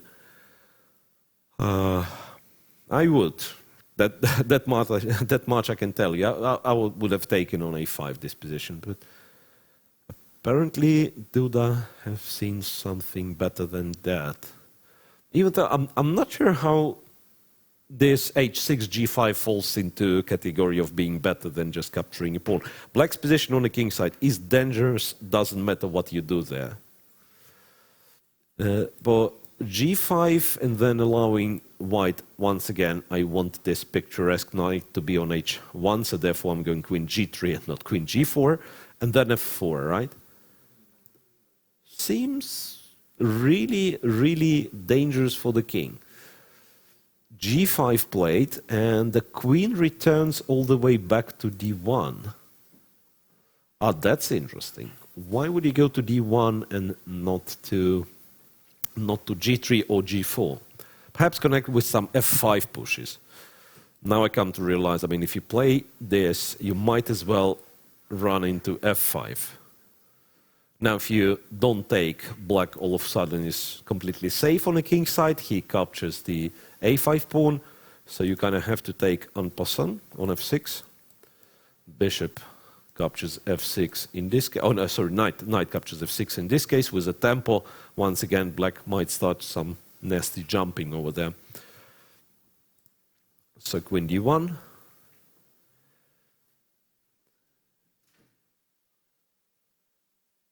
Bishop g5 sacrifice followed by queen b1, but black still has the knight on f8. So even if you, I believe you were talking this line, captures takes on g5 twice, and then intending to play queen b1, but the square is still guarded, so that's not yet an idea. So a5 was taken, and Dubov plays f2, f4. So now, clearly, black has to make a decision about the g5 pawn. He went for g4, which is a very interesting decision, because after knight h2, f2, once again, the knight on h1 for the time being is not that great. Then black pushes f5, I suspect. When you capture on f6, it's knight f6, knight g4, and possibly knight e4. All of a sudden, rook on a7 becomes very useful. The bishop is not great on e8 still. But black certainly gets some play, right? Black certainly gets some play. The knight on h1, really, I mean, I'm not sure if Dubov really needed to put this knight on h1. Yeah, and you guys are making fun of Duda for playing g4, but what would have been your move? I mean, if you capture there, it's hardly better, right? Because then white gets to bring all of his stuff to the king side. Queen d2 this time, guarding b2, attacking h6, which will be hard to protect, and then knight from h1 gets to g4. So I believe he wants to keep at least some files closed, and therefore g4 is played. White decided to go knight f2, not to take immediately.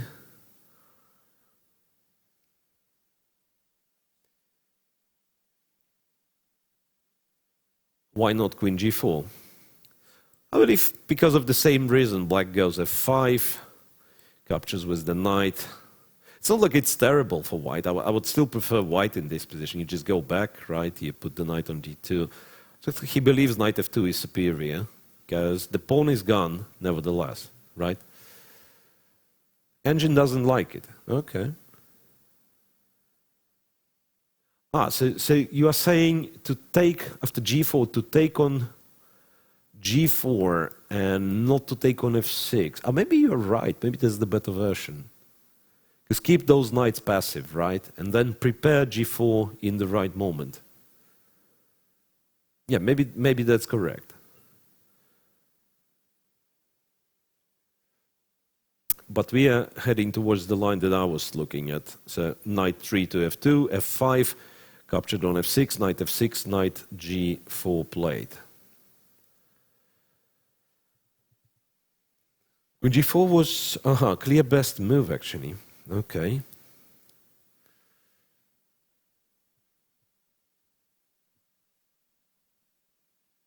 No, wait a sec. He doesn't take. He kills knight g3. He kills knight g3. So setting kind of additional control over e4, taking care of h5 pawn just in case. Can black play bishop e8 all of a sudden, hoping to collect the h5 pawn?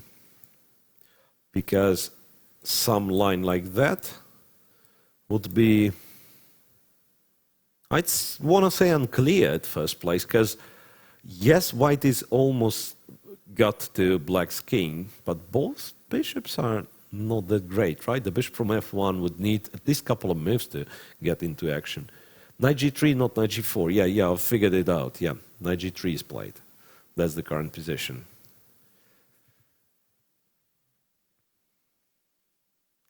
So perhaps wants first to guard h5 as well as e4, and only then take the pawn on g4. So what was played was, now I'm like seriously behind the actual position on the board. Not sure if I'll be able to restore it any longer. So it was rook to f7 and bishop to e2 and bishop to d7, and then finally knight takes, and bishop takes, with white queen still being on d1. Yeah, still will be pretty tough for Duda. Has to return the queen and start try to push the a pawn, at least.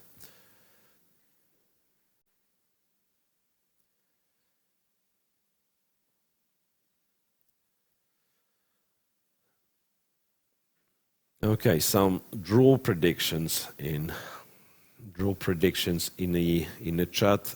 I'm not sure. I mean, do you ever make a draw when you need a win? I mean, unless it's like your opponent offers a draw in a completely winning position for him. Yeah, queen c7's played.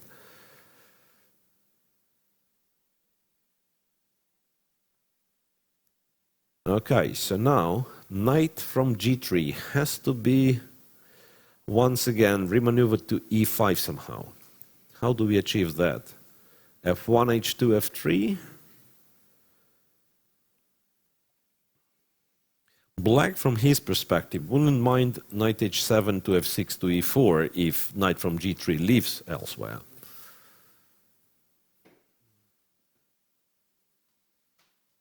Yeah, well, first place, I believe queen c7 is played with the intention to push the a pawn as far as possible. Someone's winning here, it's black. Interesting claim. I don't see anyone winning just yet. In fact, yeah, I would agree. It's a 3 results position. I suspect white has to be better. I might be wrong on this one. But I suspect white has to be better as long as many pieces kept on the board. Yeah, so far advanced queenside pawns are a very serious factor in any kind of endgame those two players getting.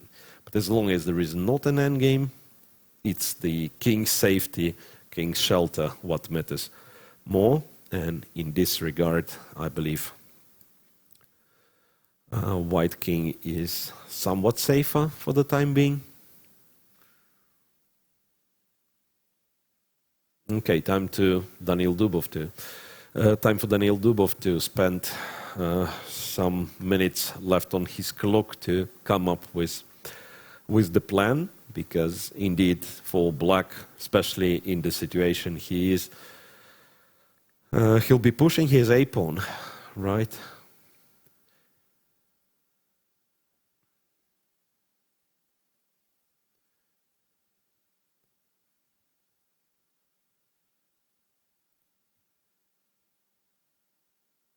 knight e2. That's a bit of a surprise. Because I wasn't sure where the knight was going. Knight e2, a6, a5, and f5 played. Aha, so that's the way Daniel wants to resolve the issue. Hoping for black to take so that he plays bishop f3 with the tempo, attacks the d5 pawn, and then jumps with this knight to f4, once again attacking d5 for a second time. Okay, so after f5, what is black supposed to do? e5 could be an idea, but then white captures, gets the square on d4 for the knight. Probably not that great. Can f5 be ignored at all? Doesn't seem to be so, because once again, white's next move is not a capture on e6, but knight f4.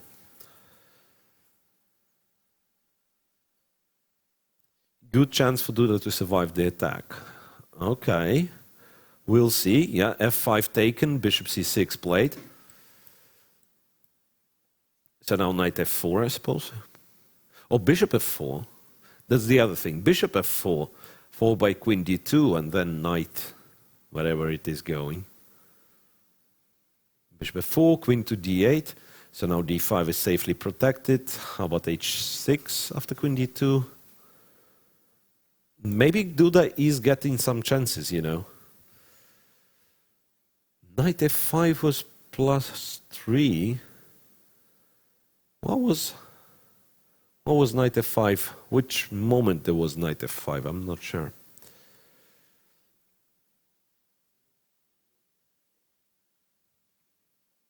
Time situation is slightly more favorable for Daniil Dubov, but if we recall the previous tiebreaks he has played, well, he had problems in few games against Rajabov. He had problems in both longer time control games against Peter Swidler, and he never had time trouble. So he had problems on the board and never with the clock. So the fact that Dubov has 9 minutes doesn't really reflect that his position is all that good, or he's thinking it's so good. He just doesn't need, or seemingly doesn't need that much time on the clock. Okay, so queen to c1 instead of queen d2, king h7, and bishop to e5. Swapping the bishops, getting the knight to f4. Okay.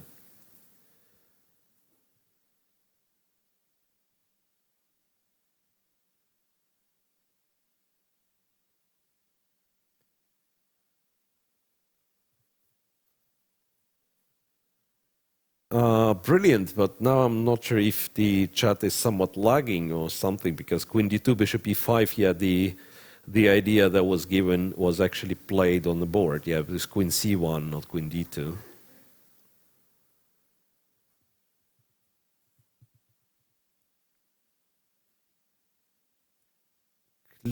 Had clearly better position. Yeah, Dubov indeed had clearly better position. Is he worse now? I'm not sure.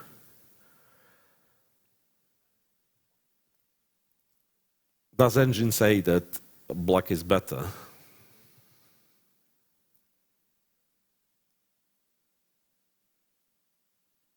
Could be that you gotta take e5, go knight e6. Maybe that's what you do.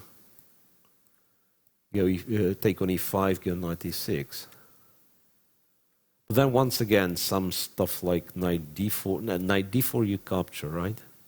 I mean, for instance, what's that position? Because I do agree this mass of pawns looks terribly scary, right? But maybe white still kind of has a hope to get to the king with some queen f4, g4 stuff.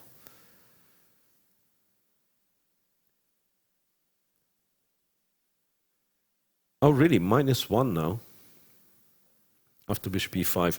Interesting. Yeah, precisely, Marcus. When we don't know how to evaluate the position, we say it's unclear. That's a very, very popular evaluation.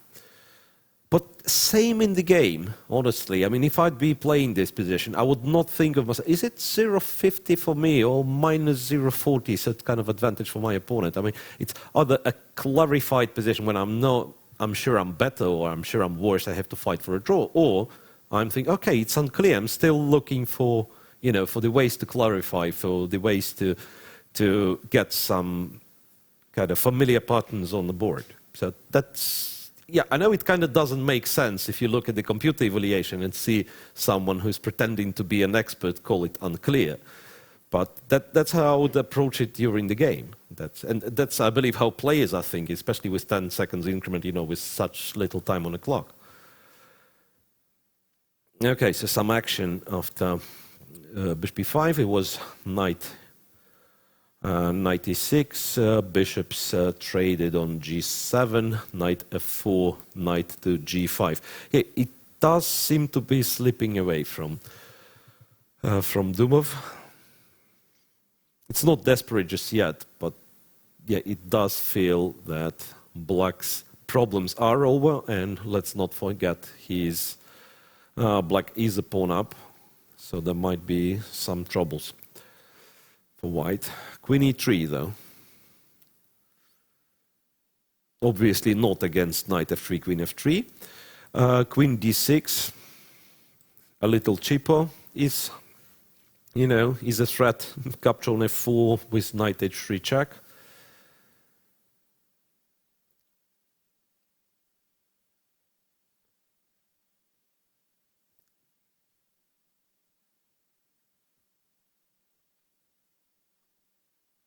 Has to play a move with the king, it would seem. King to f1, perhaps? Alternatively, you can put the knight on g6. For the time being, it's not possible to do anything with this knight.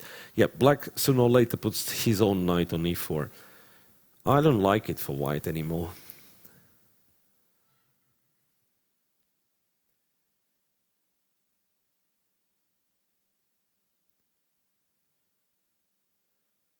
Once again, you guys come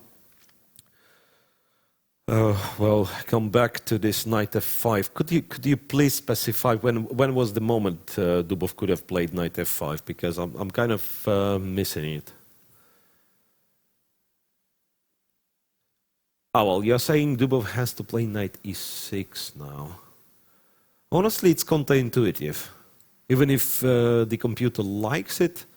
Because I would suspect this kind of endgame, I mean, I know maybe there is some hidden resource, but I would suspect it's very close to be lost, because then Black pawn is just rolling a4 and a3, and even if you stop a3 for now, it's such a distracting factor. Then, yeah, if knight e6 is best, then I'm not betting on Daniil Dubov in this game, because it's very unlikely this move will be played from human perspective. Or I might be getting it wrong, of course, yeah, but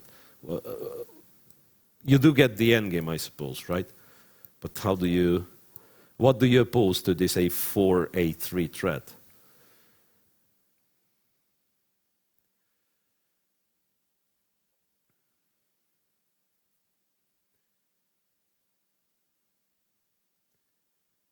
What about 96? Yeah, that's basically that. Those were the thoughts about 96.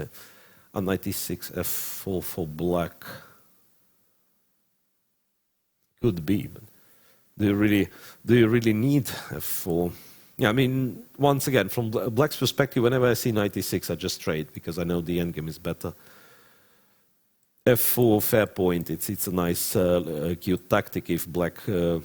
Yeah, I mean, if White captures the pawn back, then Queen f4 still works, yeah?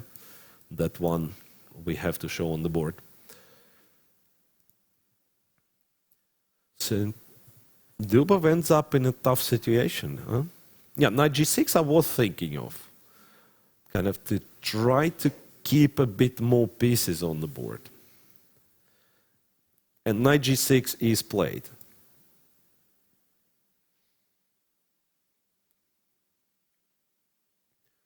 Question is, are there any sort of threats white has in this position right now, or black is free to push the pawn forward.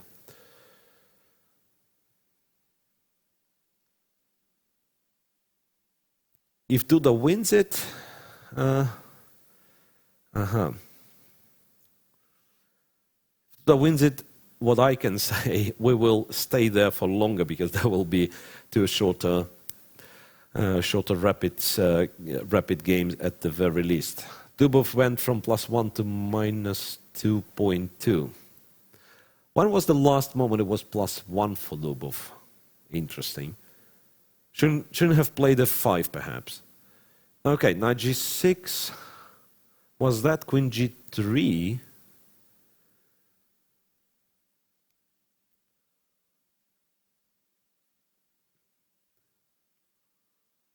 Queen g3 and white going rook f1.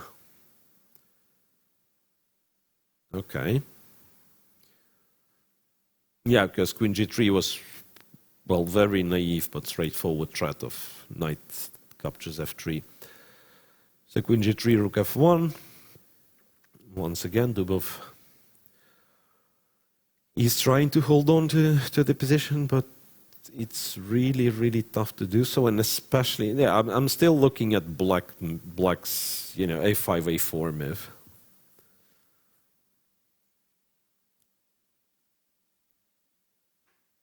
Add something that will disturb your opponent even more.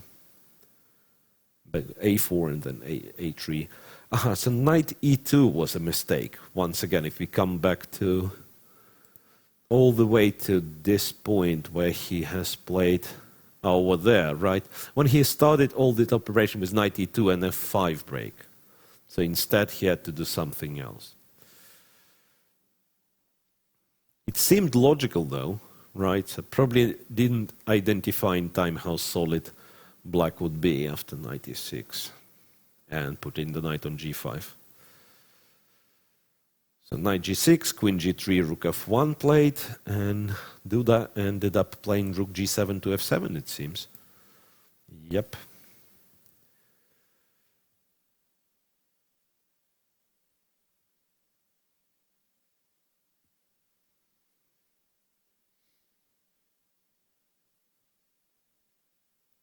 White was threatening knight f8.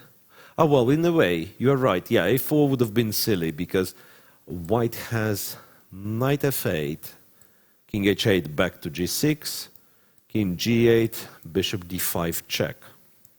Wins the queen. Correct. Before that, instead of rook f1, if he would have tried it, then king h8, check on g6, rook g6, and then a check on f3, and then everything falls with a check. Yeah, okay. So knight g6, queen g3, rook f1, rook to f7.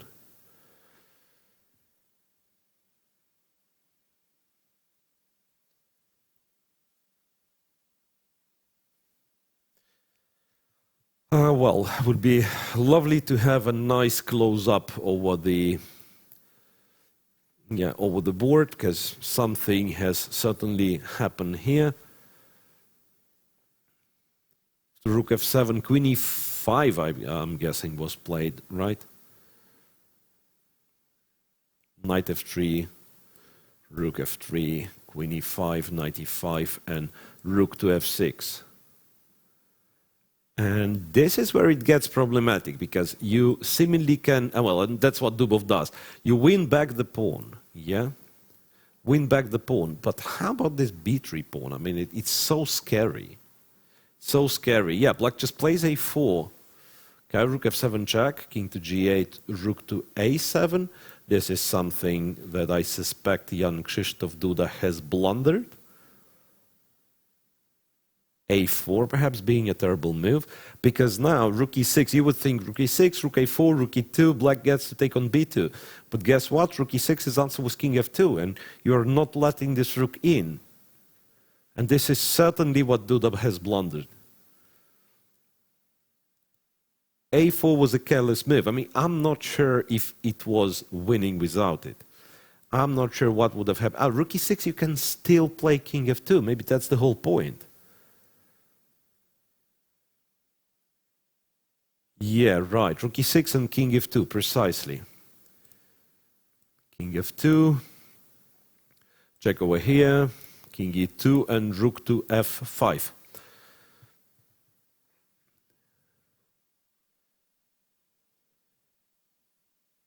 So what's going on there? White at some point has to capture the a4 pawn. White's position is better in the moment? Nah.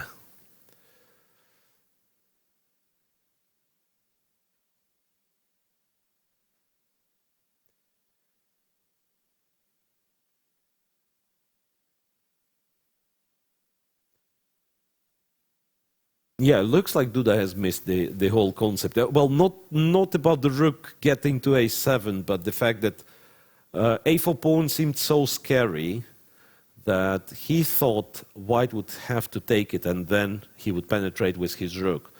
But Dubov first brings the king and only then eliminates the a4 pawn. So rook to a4, rook to h5, so equal material. Still, white has to care about his b2 pawn a little. How does he do that? It might be still problematic. If black rook gets to h1 and then b1. If you switch to defensive, if you put the rook on the first rank with white, it might not be good enough because then black gets to improve his king from g8 to say e6 and later on will be... So I'm still not sure if white is holding and really rook g5? Rook to a1. So decides to guard the first rank. I would still call it some chances for Duda once again.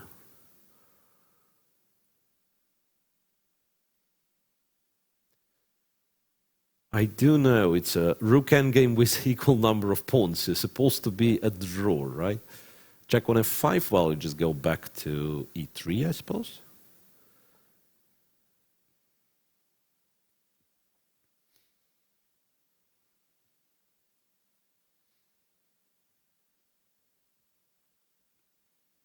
So rook a1 was the good move, you guys in chat say.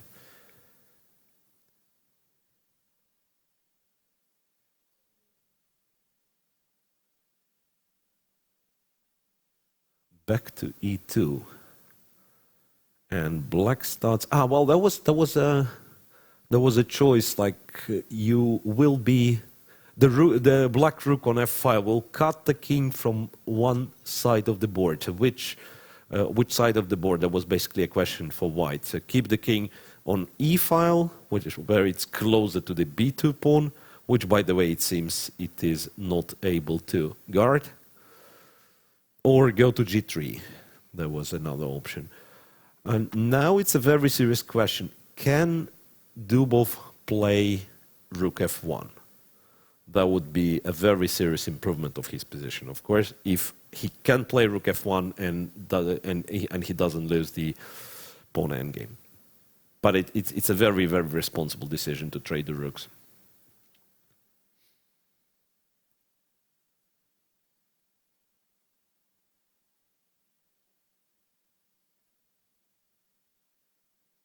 King e3. So the decision is he keeps the king on e3 and e2 and waiting for black to show how he's planning to make progress. Black is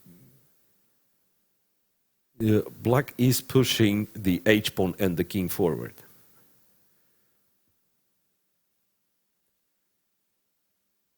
Yeah, precisely. That's an unpleasant position for white to play. Rook f1 is possible, says Anonymous, who seems to be the guy with the strongest engine in the chat. But again, it is possible, but with such a lot at stake, you rather prefer to play a rook endgame with equal material, you know, and not try to calculate the pawn endgame till the end, because one mistake over there and you are not getting a second chance. So it's quite understandable why rook f1 was not played. I mean, if you have like 40 minutes to work all the details. Yeah, being as it is, if white will keep hovering, black king gets to g4 to g3, takes the g2 pawn, black wins.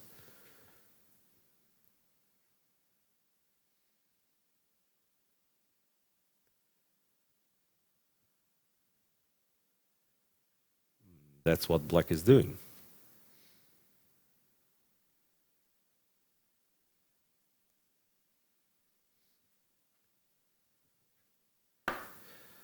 Both very, very low on time. From human perspective, you say still drawish. No, I'm not sure. I mean, from human perspective, I'm on Dubov's place. I'm really scared. That's the official evaluation of this position. White is really scared not to be able to save this one. Rook a8 seems to be a decent move, though. Wasn't rook a6 instead of king e3 better? They try to cut the king, yeah, but then rook f1, rook b1 is apparently what he was scared of.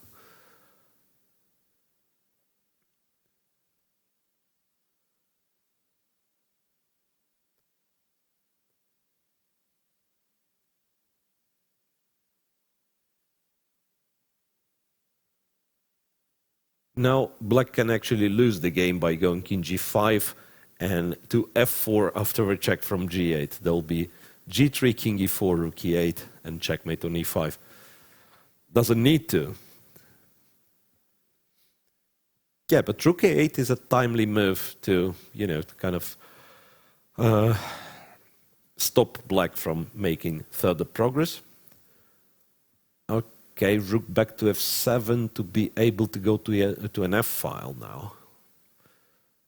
Yeah, but what happens if white gives a check on g8 and after king to f whatever, basically f5, f6, goes to h-file, when the king returns to guard the pawn, once again gives a check. That seems to be the mechanism white should try. No, rook a5, yeah, fair enough. Attack the d-pawn. So rook e7, rook d7 would mean that black's rook is pretty passive and king can cross the f-file if so will be the need. Rook d7, yeah, but now king can return to f3 if needed.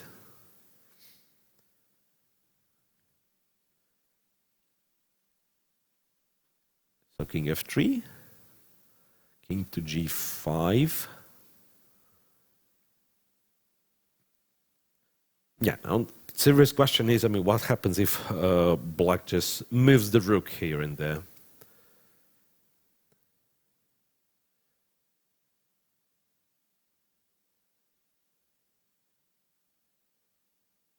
All right, so g3, and then in case of check on the f-file, might as well go to g2. That's his point. Yeah, now he will be standing with the rook on the fifth rank.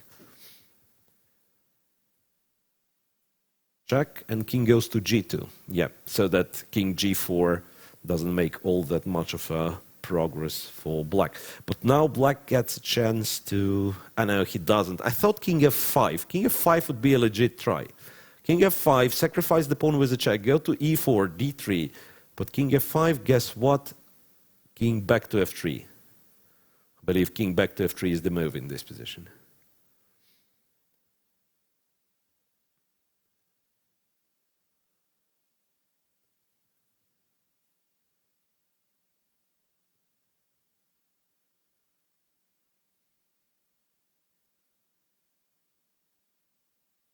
Yeah, it's a desperate try by Duda, and of course Dubov might as well calculate everything, take both pawns, and maybe somehow guard the b2 pawn.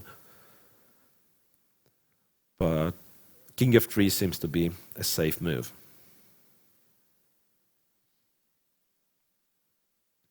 No, captures the pawn. King to e4. Now has to take the second one, I suppose. But then king d3. Well, I don't like what Daniil does. Rook e5 check, okay, and the d-pawn's going. D-pawn's going. This might be important. This might be important so that white will be on time to organize the counterplay with his d-pawn. King c2, check from the second rank, king d1, back to d5, all right. Could have gone to e4 as well, king c1, trying to win at tempo. White kind of has to guard the b2 pawn.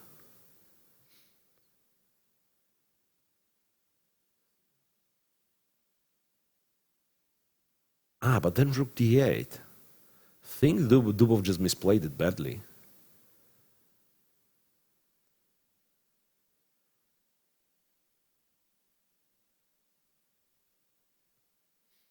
Okay, so my move king f3 was losing, but now it seems that he has lost nevertheless.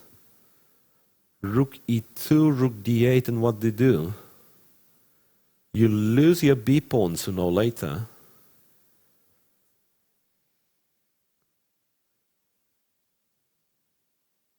Had to capture both pawns, so he had to... Rook e5 was kind of bad, it seems. Rook e5 check was kind of bad. He had to... I mean, basically he could have had something very similar with h pawn being gone already. He could have done this with king on d1. That's like that. Yeah, this rook e5 was really careless. So now, and this is how white was making a draw. Would he have taken the h5 pawn? He would have taken now on c4. Then at some point, give the rook for the last pawn remaining and make a draw with his g-pawn, but now it's too late for Daniil Dubov. Rook takes d5, b2 pawn is gone. He will have to pay a huge price for the b3 pawn, namely giving the rook away. Yeah, Duda is winning, precisely.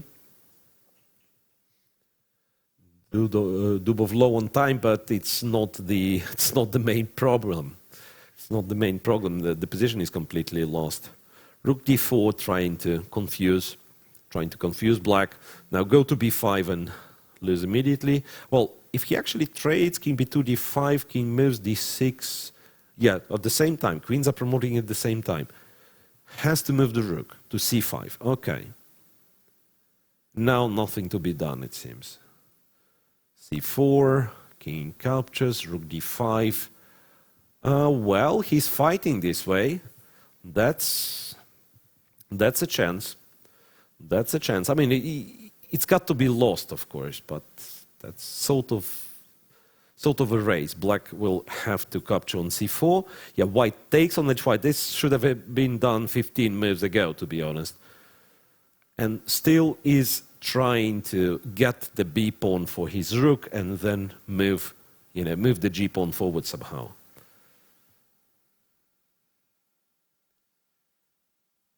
It's a tense moment for Duda as well. He knows he has it, but under a minute on the clock and can easily misplay it.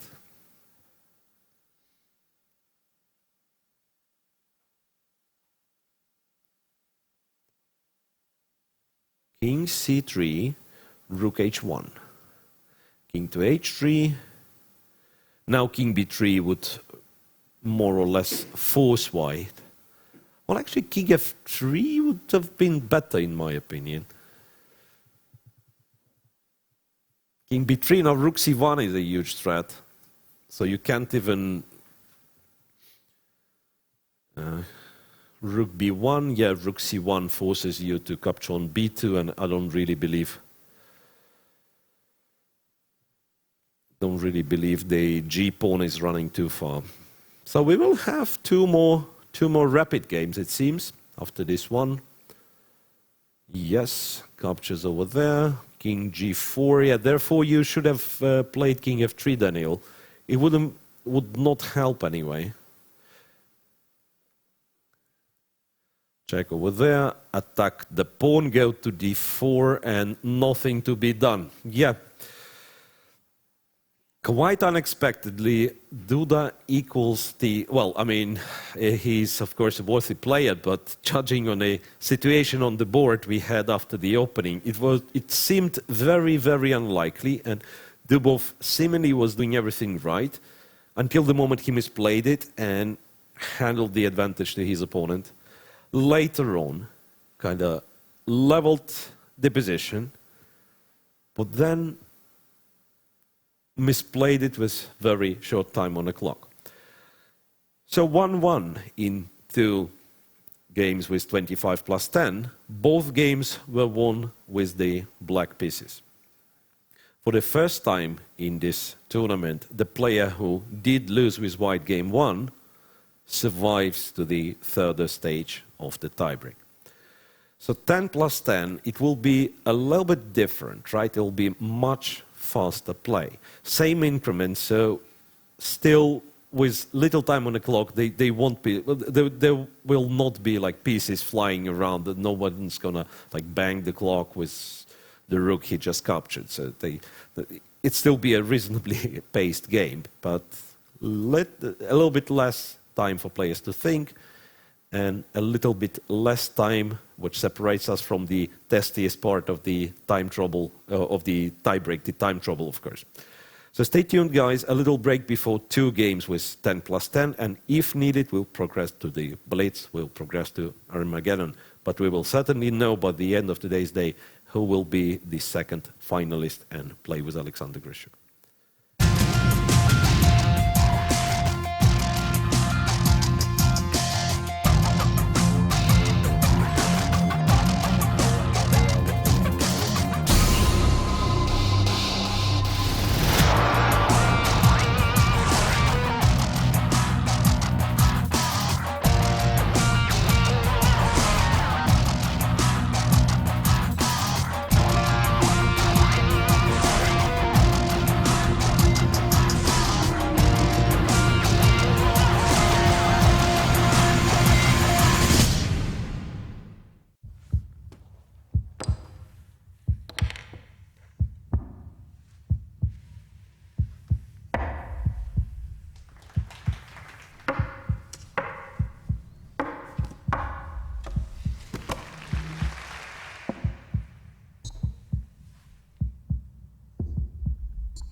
Welcome back, guys. Let's continue with the tiebreak of the semi-final.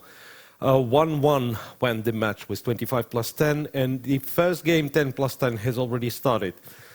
A disclaimer, once again, we seem to have some problems with the digital board, so let's stick to the camera view. That's the best option we have right now. Quite a few moves played already. Looks like an exchange slav to me.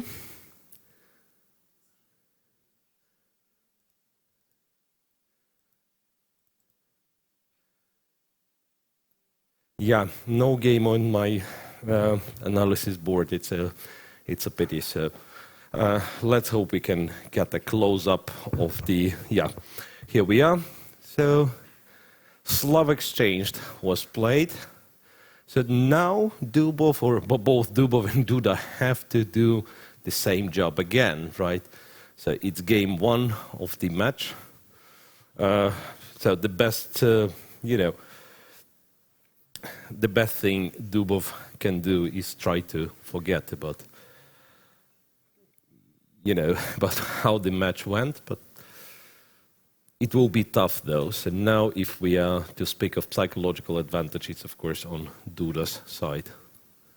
Yeah, there's knight h5, the weird move that Duda has played. It's, it doesn't have all that great reputation. I believe the normal move would have been bishop to e7. He can still do this, but going to get somewhat unpleasant position, I believe. f6 and h4 played. Okay, how about that?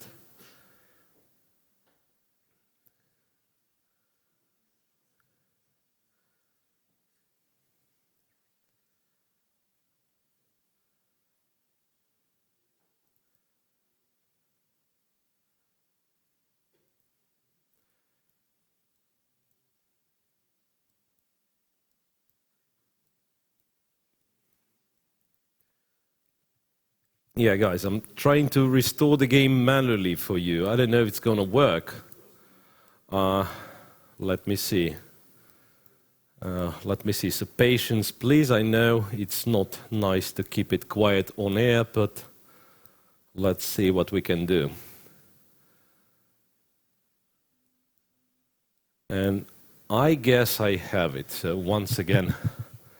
Yeah, I know, guys, you don't see the board. First, I'm restoring the game. Yeah, now it seems that I got the right position. So now it's a shout out for a director to put the board on a screen, and we can hopefully follow the game. No, we can't, because it's a wrong position that I have. Well, that's ridiculous, honestly. Yeah, those issues with digital board, they're killing me. Yeah, now I think I have it right. Yeah, one more time, double checking, yes. Yeah, I do have it right. So the curious moment was when f6 was played and white reacted with h4. So that was the position where seemingly black could have taken on g5, decided not to. Went for queen c7 instead. g2, g4 was played. F takes g5. It turns out if you take back with the pawn, which I would think the white's intention, white would intend to play this move if not for knight g3. Knight g3 is a little bit unpleasant because you have to take, queen captures. In order not to lose the knight, you have to make an awkward move, king e2 or queen f2. In case of queen f2, at the very least, black can trade.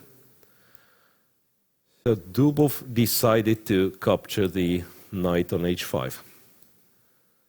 And gh4 played. Now it's a time for bishop d3, right? Attacking the h7. Bishop d3, attack h7, dude. Take it. Or force h6, which will be even worse for black. h6, bishop g6 is a disaster. So bishop d3, I expect to be played. Daniil is perhaps looking for even a better move, and so it's like knight to g5 might come into consideration, because it stops castle long, right? In this case, castle long runs into knight f7. Because I suppose bishop d3 is met with the long castles, and later on king b8, and try to play like that. Why wasn't the bishop taken? I don't know, to be honest. Takes g6 would leave black with an extra piece. I suspect something like g4 forcing this knight to g7, and then and rook h7. So that's the trick. That's the trick. So black was never actually winning a piece. Bishop d3 with a draw offer? Really? That's a bummer. Honestly, wasn't expecting this. But that's and now I don't know what to do, to be honest. I mean, are we like supposed to stay in air till the next game? Not sure, because it'll be, once again, the game itself took like 3 minutes maybe, and the next game will be played in another 10. Do feel disappointed, honestly, because the position on the board was very, very interesting, but we can't do much. Yeah, we can't do much. Well, surprised with Dubov's decision to offer a draw after bishop d3, because his position does look promising in the way. I suspect black would have castled long after bishop takes h7, would try to play for some sort of initiative, perhaps with, I mean, still, it's like e5 is the move you're looking for, but in this very position, it runs into knight d5, so I suspect you start by going to b8, then later on maybe playing a couple of preparational moves. But king b8, bishop e8 might be the next move you are playing, guarding d5 pawn with the rook, and then looking for the e6, e5. So it's more of a psychological decision, I believe, because Dubov feels like he needs to calm down after what has happened in the second game of 25 plus 10. Not much to add to this, to be honest. Maybe he wants blitz, you say, guys. Hard to say, because I know how Dubov plays blitz. I did play a friendly match against him. He's super. It's not that I'm strong in the blitz, but considerably, well, not bad. And when you take like a couple of draws out of 10 games against the guy, you do understand how strong he is. But at the same time, Duda is like took second place in the World Blitz Championship right after Magnus Carlsen, with magnificent result, with the result that basically would have won any other tournament, apart from that one where Magnus was playing like God. So I don't see Dubov as the favorite if it comes to Blitz. And therefore, it's not like trying to drag the game drag the tiebreak to a Blitz. It's more of a, trying to calm down to play the second game, because the shorter the time control, the less the color of pieces matters, as we've seen, like Dubov's tiebreak against Rajabov, for instance, where Dubov won with the black pieces, more or less straight from the opening. Then Rajabov at some point had a winning position with black as well. And maybe Dubov will be in a more comfortable situation where it's like one game which decides it all. So now if he wins with black the second game, there will be no way to come back for Duda.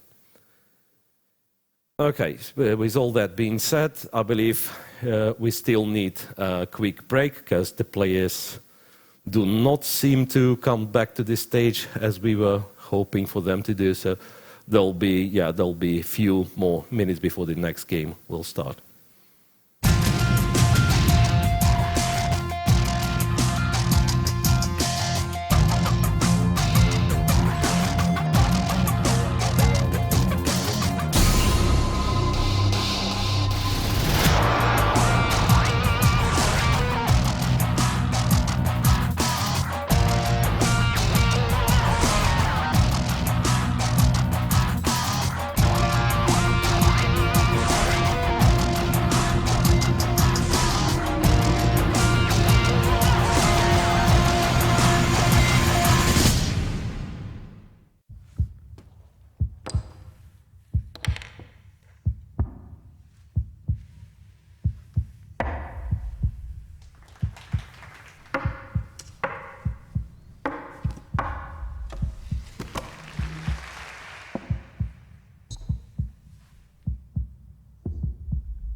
Welcome back, guys. So we are getting ready for game 4 today between Dubov and Duda, the second game with 10 plus 10 time control. A bit of a disappointment was the previous game, but yeah, so is the player's strategy. I've never understood why people keep fighting short draws in the, in the knockout tournaments, because inevitably, if those two will make short draws, then it means they drag the tiebreak further on, and there'll be games with shorter time control. And I've seen chat discussing the potential of so-called Armageddon game, right? Where white will have an extra minute on his clock, 5 minutes. Black's going to have 4, but black will have draw odds. And, well, a bit of a correction, because I've seen chat was discussing the potential time control for that. There will be an increment in Armageddon starting from move 60, so it's unlikely to be the situation where, one side loses being a rook up. After move 60, there will be an increment of some couple of seconds per move, if I'm not mistaken. Well, so Duda has white pieces in the second game and goes for some sort of anti-Grunfeld setup with developing the bishop's development to g5 and well, puts his pawns on c3 and e3, right? And as I'm still not getting the digital boards, I mean, I do move the pieces on my analysis board, but moves are not coming, so I really need this close-up of the board view. So c7, c6, and e7, e5 is what black is looking for, something very similar to what has happened in Swidler versus Dubov.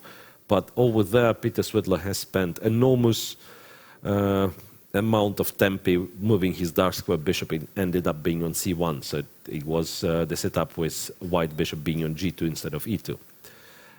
Castle short played, and now e7, e5. Yep. I'm not really sure how white is supposed to fight for an advantage in this case. It's like it's known, this position is known with colors reversed, in fact. And so white being black and having a queen on d8, in that case it would be.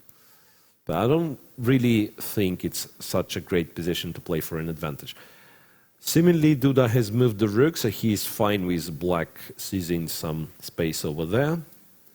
So rook fd1, f1 to d1. Once again, inviting e4, knight e1. Perhaps he enjoyed the previous game, right? Dubov doesn't want to repeat that one, that's for sure. So h7, h6 first. Bishop to h4, very logical.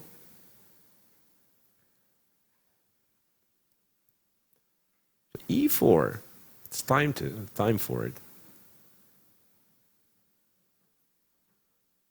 I mean, how on earth you resolve the tension in any other way? You probably just play e4. Black should be better, that's correct, but so did white look in the previous game. White looked much better, right? But he ended up losing. And, I mean, not the previous game, but the previous real game. Last game was like a 3 minutes, play the opening, agree a draw. Queen to e7, so postpones e5, e4, which might make sense now that I'm thinking it could be that white had knight e5 over there, as strange as it sounds.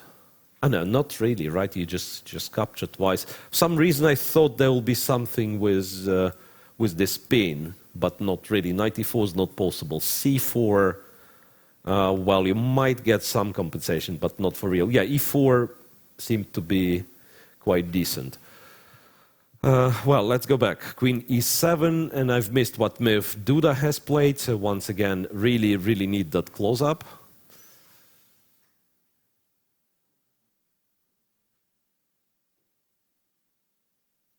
Rook a to c1, and to my surprise, e takes d4.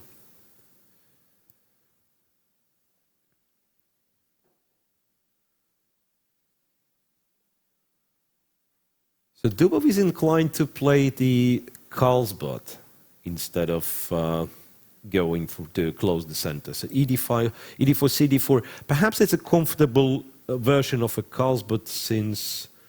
And then not really. Well, the knight on D2 is somewhat misplaced, but that's kind of the only thing which is in black's favor.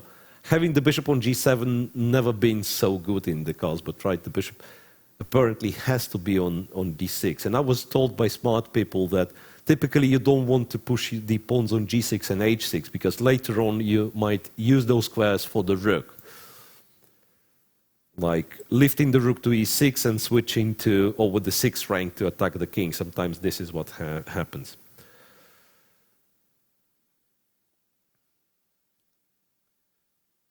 So that's a weird version of Karlsbad. A5, H2, H3 was played, and queen to B4, intending to trade the queens, which Duda doesn't seem to be in favor of. Puts his queen to C2. There is an attempt for black to play knight H5 and try to hunt the dark square bishop. Is this the last rapid? Yes, that's 10 plus 10. If it is a draw, then it means, well, once again, in this 10 plus 10 portion, the score is equal, and they'll progress to 5 plus 3 blitz, which is the only blitz they'll play. The queen to C2, now it feels that that's the moment where black moves one of the knights, both of them making sense. Well, knight E4. That's okay. Knight E4. I don't see white has anything but to take on E4, because otherwise the knight will be supported with the other knight. Yeah, you do take from D2. Knight D2 to E4, and the rook takes. Still keeping the Karlsbad structure, not capturing with D pawn. That's interesting. So kind of not letting white an easy play.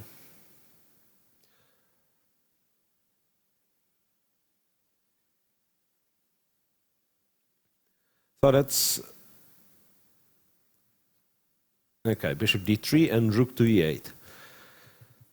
That's going to be a weird Karlsbad, right? With black having A7, A5 played, it'll be tough for white to come up with the minority attack, which is one legit plan in the Karlsbad. Queen F8, by the way, note this move. Doesn't want to lose a tempo on Queen D6, Bishop G3, so ends up playing Queen F8.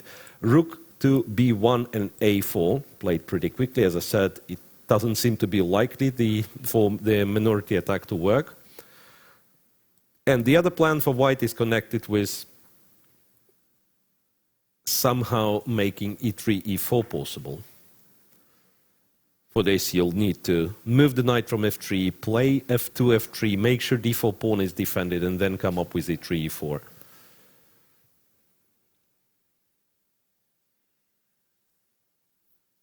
Yeah, that's the position. Knight goes to F6. Once again, that's the square. That's the square the knight is going for. Yeah, this structure basically practically stops white from achieving something on the queen side. Unless he gets this knight rolling all the way to C5, then it'd be awkward. But for the time being, the knight is really, really far away. Bishop E5, I would consider over there. Point being that you probably want to trade the dark square bishops, especially if black goes knight E4. Duda decided to put the knight on E5. Well, another legit option, of course. Making an argument that in case of knight E4, you probably just take over there. I'm not sure. No, Queen E4 is just bad because of Bishop F5, if not F6. But this position, yeah, white puts the knight on C4. Both black bishops, black has a pair of bishops, both bishops are kind of ugly looking for the time being. Knight B6 being a threat, and guess what? In case of Bishop E6, for instance, Bishop D6 being another threat. So Knight E4 is probably out of question. Could it be that the position is already unpleasant for Dubov?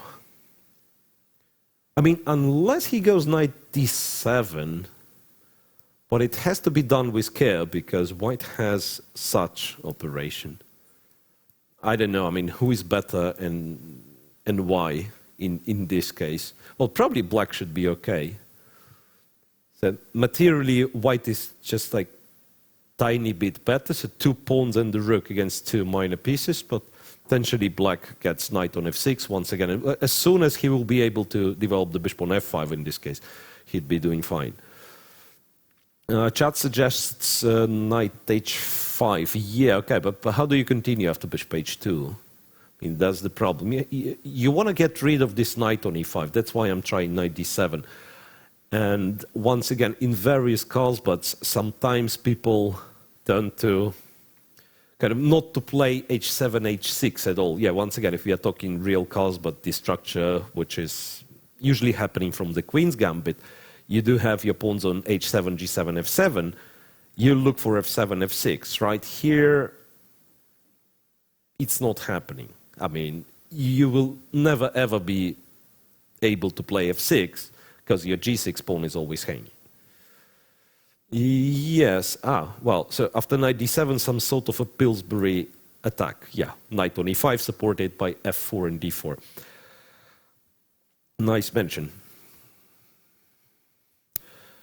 Bishop to e6, played by Daniil Dubov. I believe white has replied with something. It was rook f1, interestingly.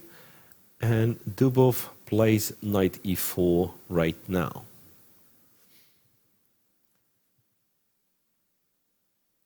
So once again, I suspect to take it twice doesn't really make sense because of bishop f5, white loses an exchange. But you might want to take it once and play knight c4 nevertheless. Even with a loss of a tempo, it still seems to be a very attractive position for white. So I'm guessing this knight on e4 has to be taken.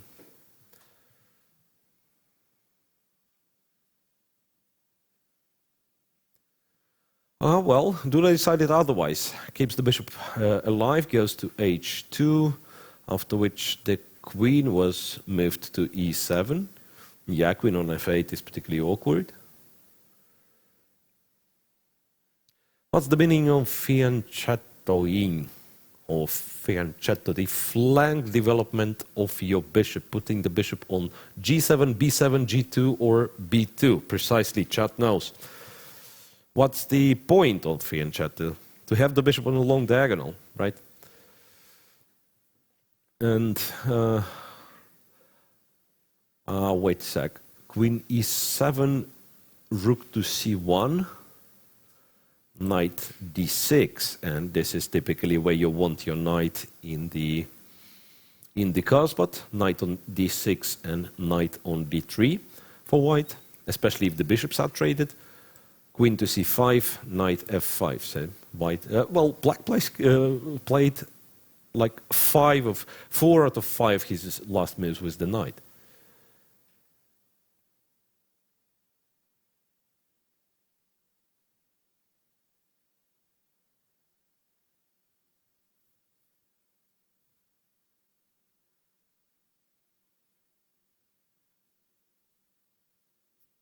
Not sure. Does white trade over there? It's like it's weird because on one hand, if you try to get still the minority attack rolling, which would involve, well, in this case, playing b2, b3, then capturing with the rook, applying some pressure on those pawns. It seemingly is purely positional idea, so you kind of don't mind trading the queens in this case. But at the same time, it feels like the board be immediately a bit too empty without the queens. And that's what Duda decided. Now, he wants to keep the queens on the board. So queen to b6. Queen to b6. Yeah, black doesn't really have all that much of a counterplay. Knight to h4. Yeah, that's how you do it. Just bring those pieces next to the king and then something will pop up. Knight to h4, then maybe bishop f5 if allowed.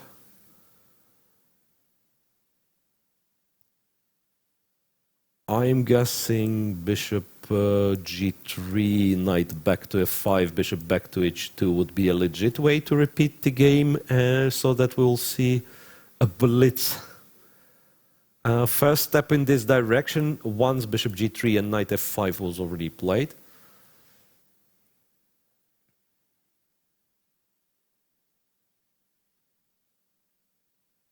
Back to h2 and back to h4, where now Duda decided he doesn't want a draw. So he tries a couple of times to repeat the position, then finally goes to f4.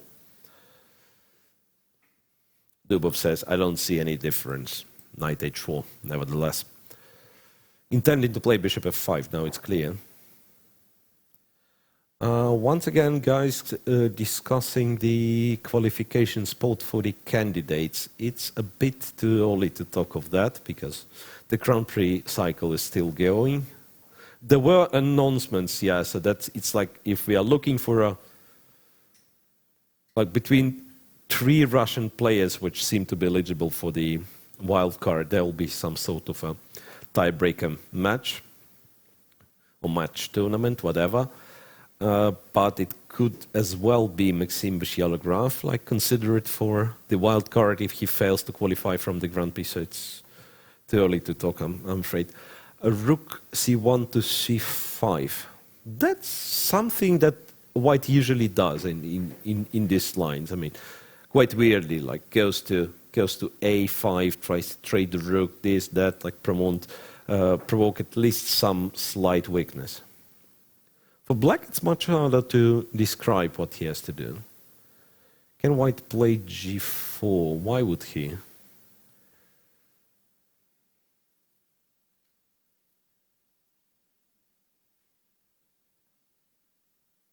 Oh, well. Fair point, Lorinda. Yeah, those, how do you place the knight on the board, the real board? Towards your opponent or looking towards the center? Yeah, Dubov putting it so that it looks on some I file or whatever it is after H. It does seem to be somewhat awkward, right? Bishop takes e5 played. I was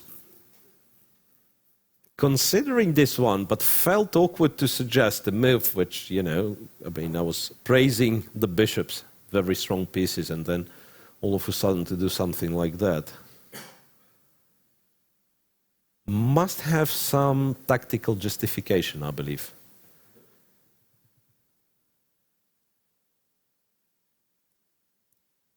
Dubov was leading.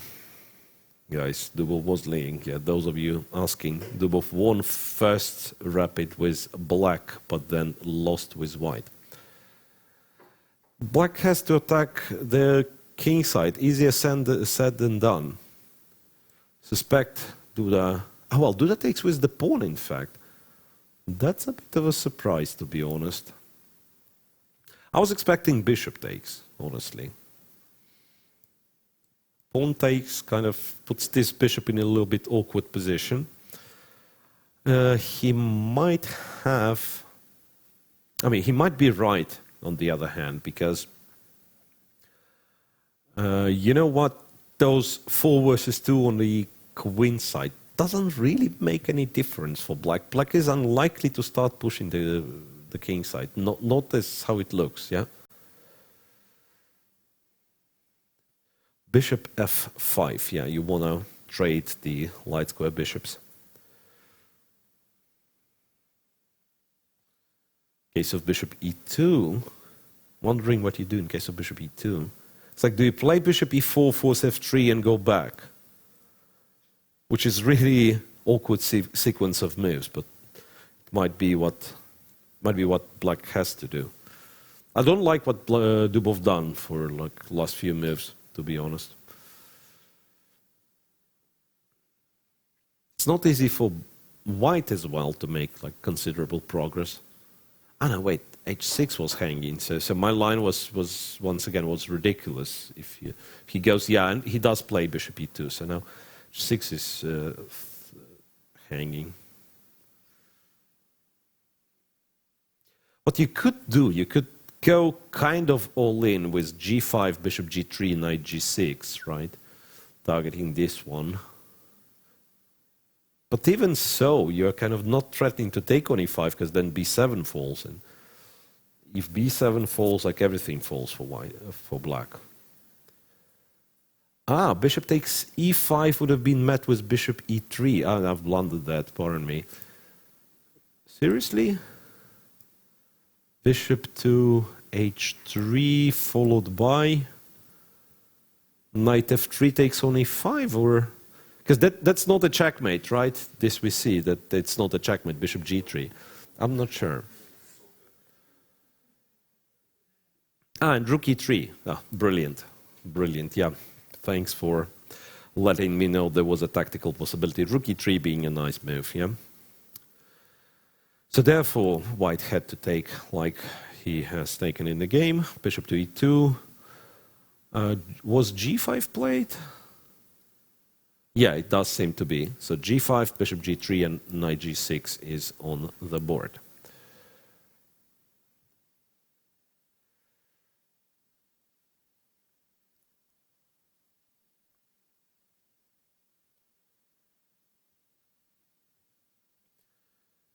f4. Pawn takes, pawn takes. Well, black certainly is playing with fire. So white needs a couple of moves, namely bishop h2 and g4, and just like, you know, vanish black off the board.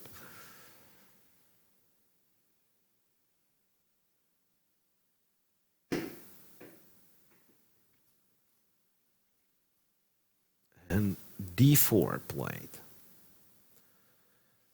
d4 threatening d3 combined with some rook a6 ideas. Yeah, well, Dubov is a master of a mess, if I'm allowed to call him such.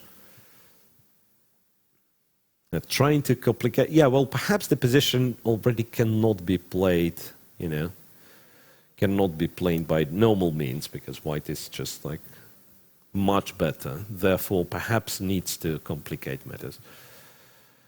Trying to keep an eye on the chat. Once again, Fischer pops up. Whenever it is a discussion who is the strongest player of all times, there's always a mention, honorable mention going for Bobby James Fischer. Rook to d1. Wondering if he's going to take. In case of d3, he probably will. Has all the reasons to. Black can play rook d8 though. Yeah, precisely. Dubov made a mess of the position, and once again, it's this perhaps the spot you stop caring about what computer says because it's a lot of little tactical tricks are in the position. So it's very unlikely that it will finish, you know, in a normal way, so to speak. So well, there is a feeling something's going to happen. Someone's going to blunder. So you call for a for a mess, and then you see for what happens. Rook a d8, yes, well inclined to push his d pawn forward.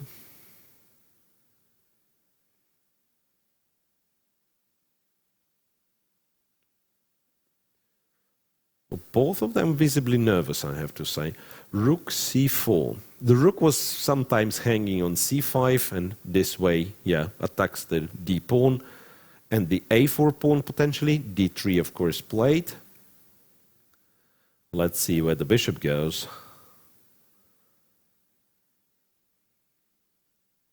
Bishop f3, yep.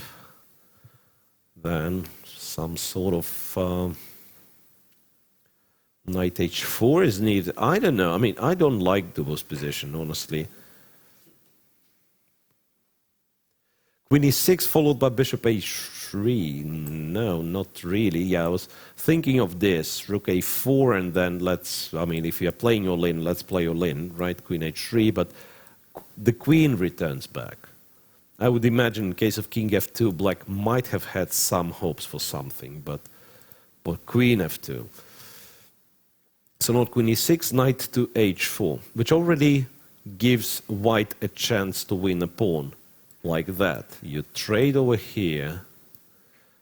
You probably play queen f2 first. I suspect black is not advised to trade because that will be a terrible endgame. d2, king e2, I don't know. d2 might turn to be not that easy to win this pawn, strangely enough. g4, yeah. So what I'm saying, you could consider trading over here, go queen f2, well, making sure that the endgame is not that attractive for black, and when black returns the queen to e7, which seems to be the only move to keep the queens on the board, then you go to take on a4. Being a pawn up with the safe king, that there's no doubt is like very close to winning position. So that's one option for Duda. He certainly understands he has an advantageous position. And he's going for it. Well, first step at least in this direction, so trades the queens. Trades the bishop for a knight. Now queen f2, I'm expecting.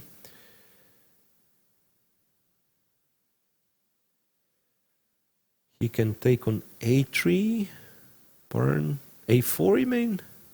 Yeah, it's like an immediate capture on a4 is somewhat awkward, at least I thought so, because there is d2.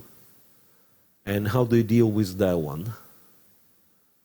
Bishop c2 being a threat, so you're not in time to go queen f2. So I thought you play queen f2 first.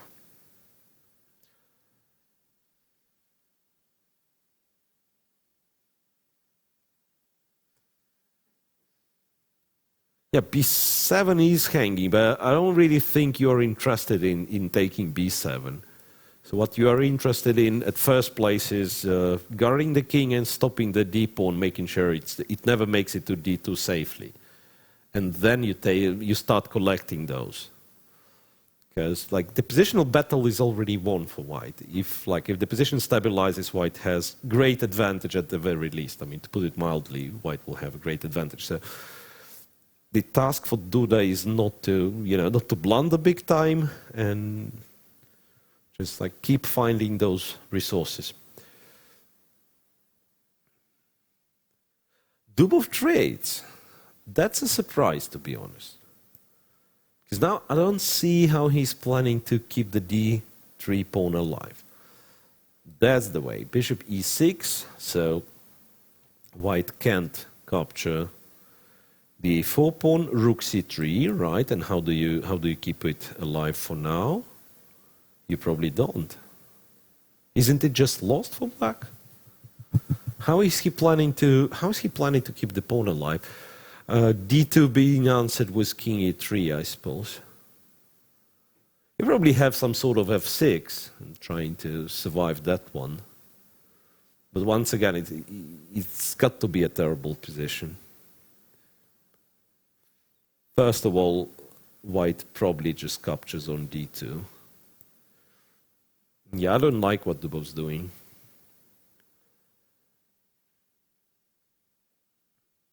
Bishop e6, rook c3. 0.96. Well, 0.96 with the potential to rise.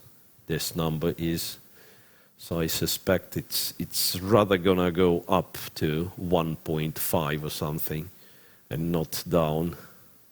Because the endgame, once again, it's a tricky ground when it's some evaluation round plus 0.60, plus 0.50. You still have to be unable to identify what does it mean. Because sometimes it will be a dead draw where computer would still give one side an advantage. Right, or you should understand, it tends to shift towards being bigger. Yeah, so Duda been kind of dead in a couple of moments of this game too, but then ended up winning. I mean, I'm talking about the second game of the Rapid. Now does it make him undead now and therefore invincible? Because, yeah, he managed to win this one with black, and then from there on, he looks very, very confident. D2 played. What's D2? King E3, yeah? That's what we were talking about.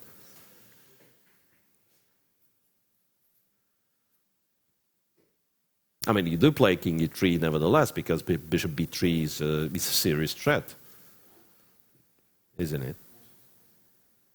King E3 played, yes, F7, F6, that's what we were discussing.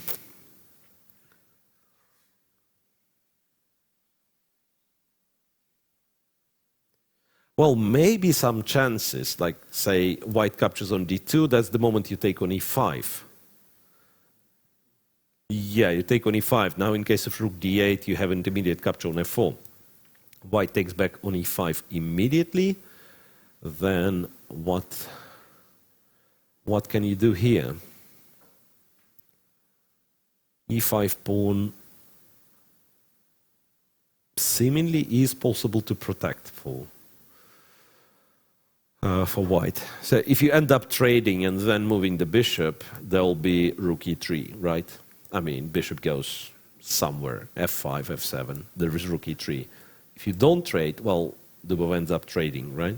If you don't trade, I thought black moves the bishop, white trades himself, goes king F4, which is even a better version of it. So trade on D2 happens, and bishop D5 played. So once again, opting for a rook ending.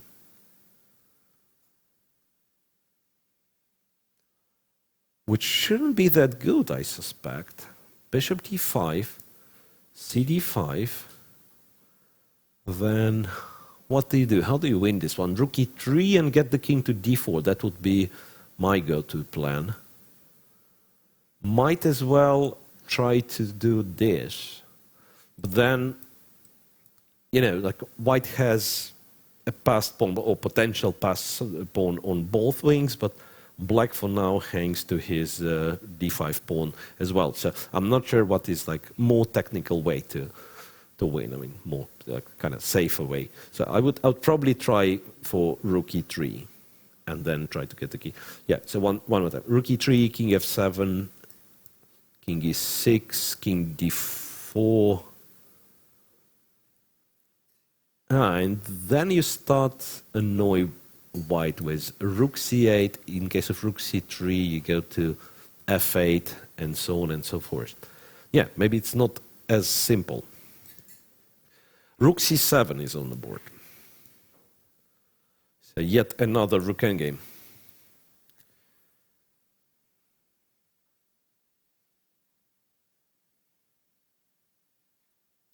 Bishop could have got H3 pawn. Seriously?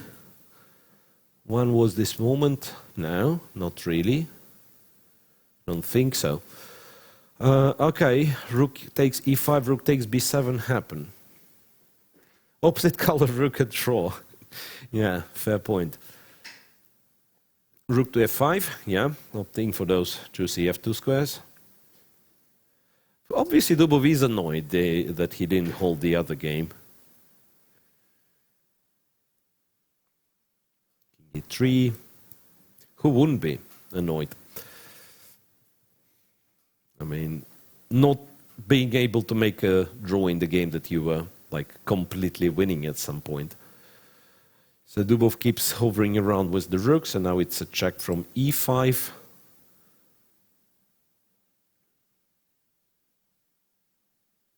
You probably win by just playing king D3, I suspect. Intending to play rook B4. King D4, decided by king D4, rook to E2. Ah, no, rook G5. Ah, that's correct. Rook G5. So intends to capture the G2 guy. After G4, H5. Yeah, very important to swap as many pawns as possible. Might survive? Question mark. It's like black really, really needs, by some miracle, to save his A4 pawn. D5 pawn is not that important. He needs to save his A4 pawn. King to C5.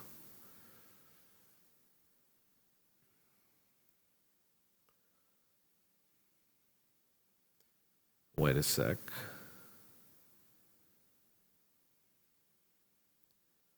That's very, very tough to navigate. Rook takes h3, oops, not rook h6, rook takes h3, king d5 for now. Then you get your rook to a8. And it's kind of a draw. If you're on time, like rook h6, rook a6 should be a draw.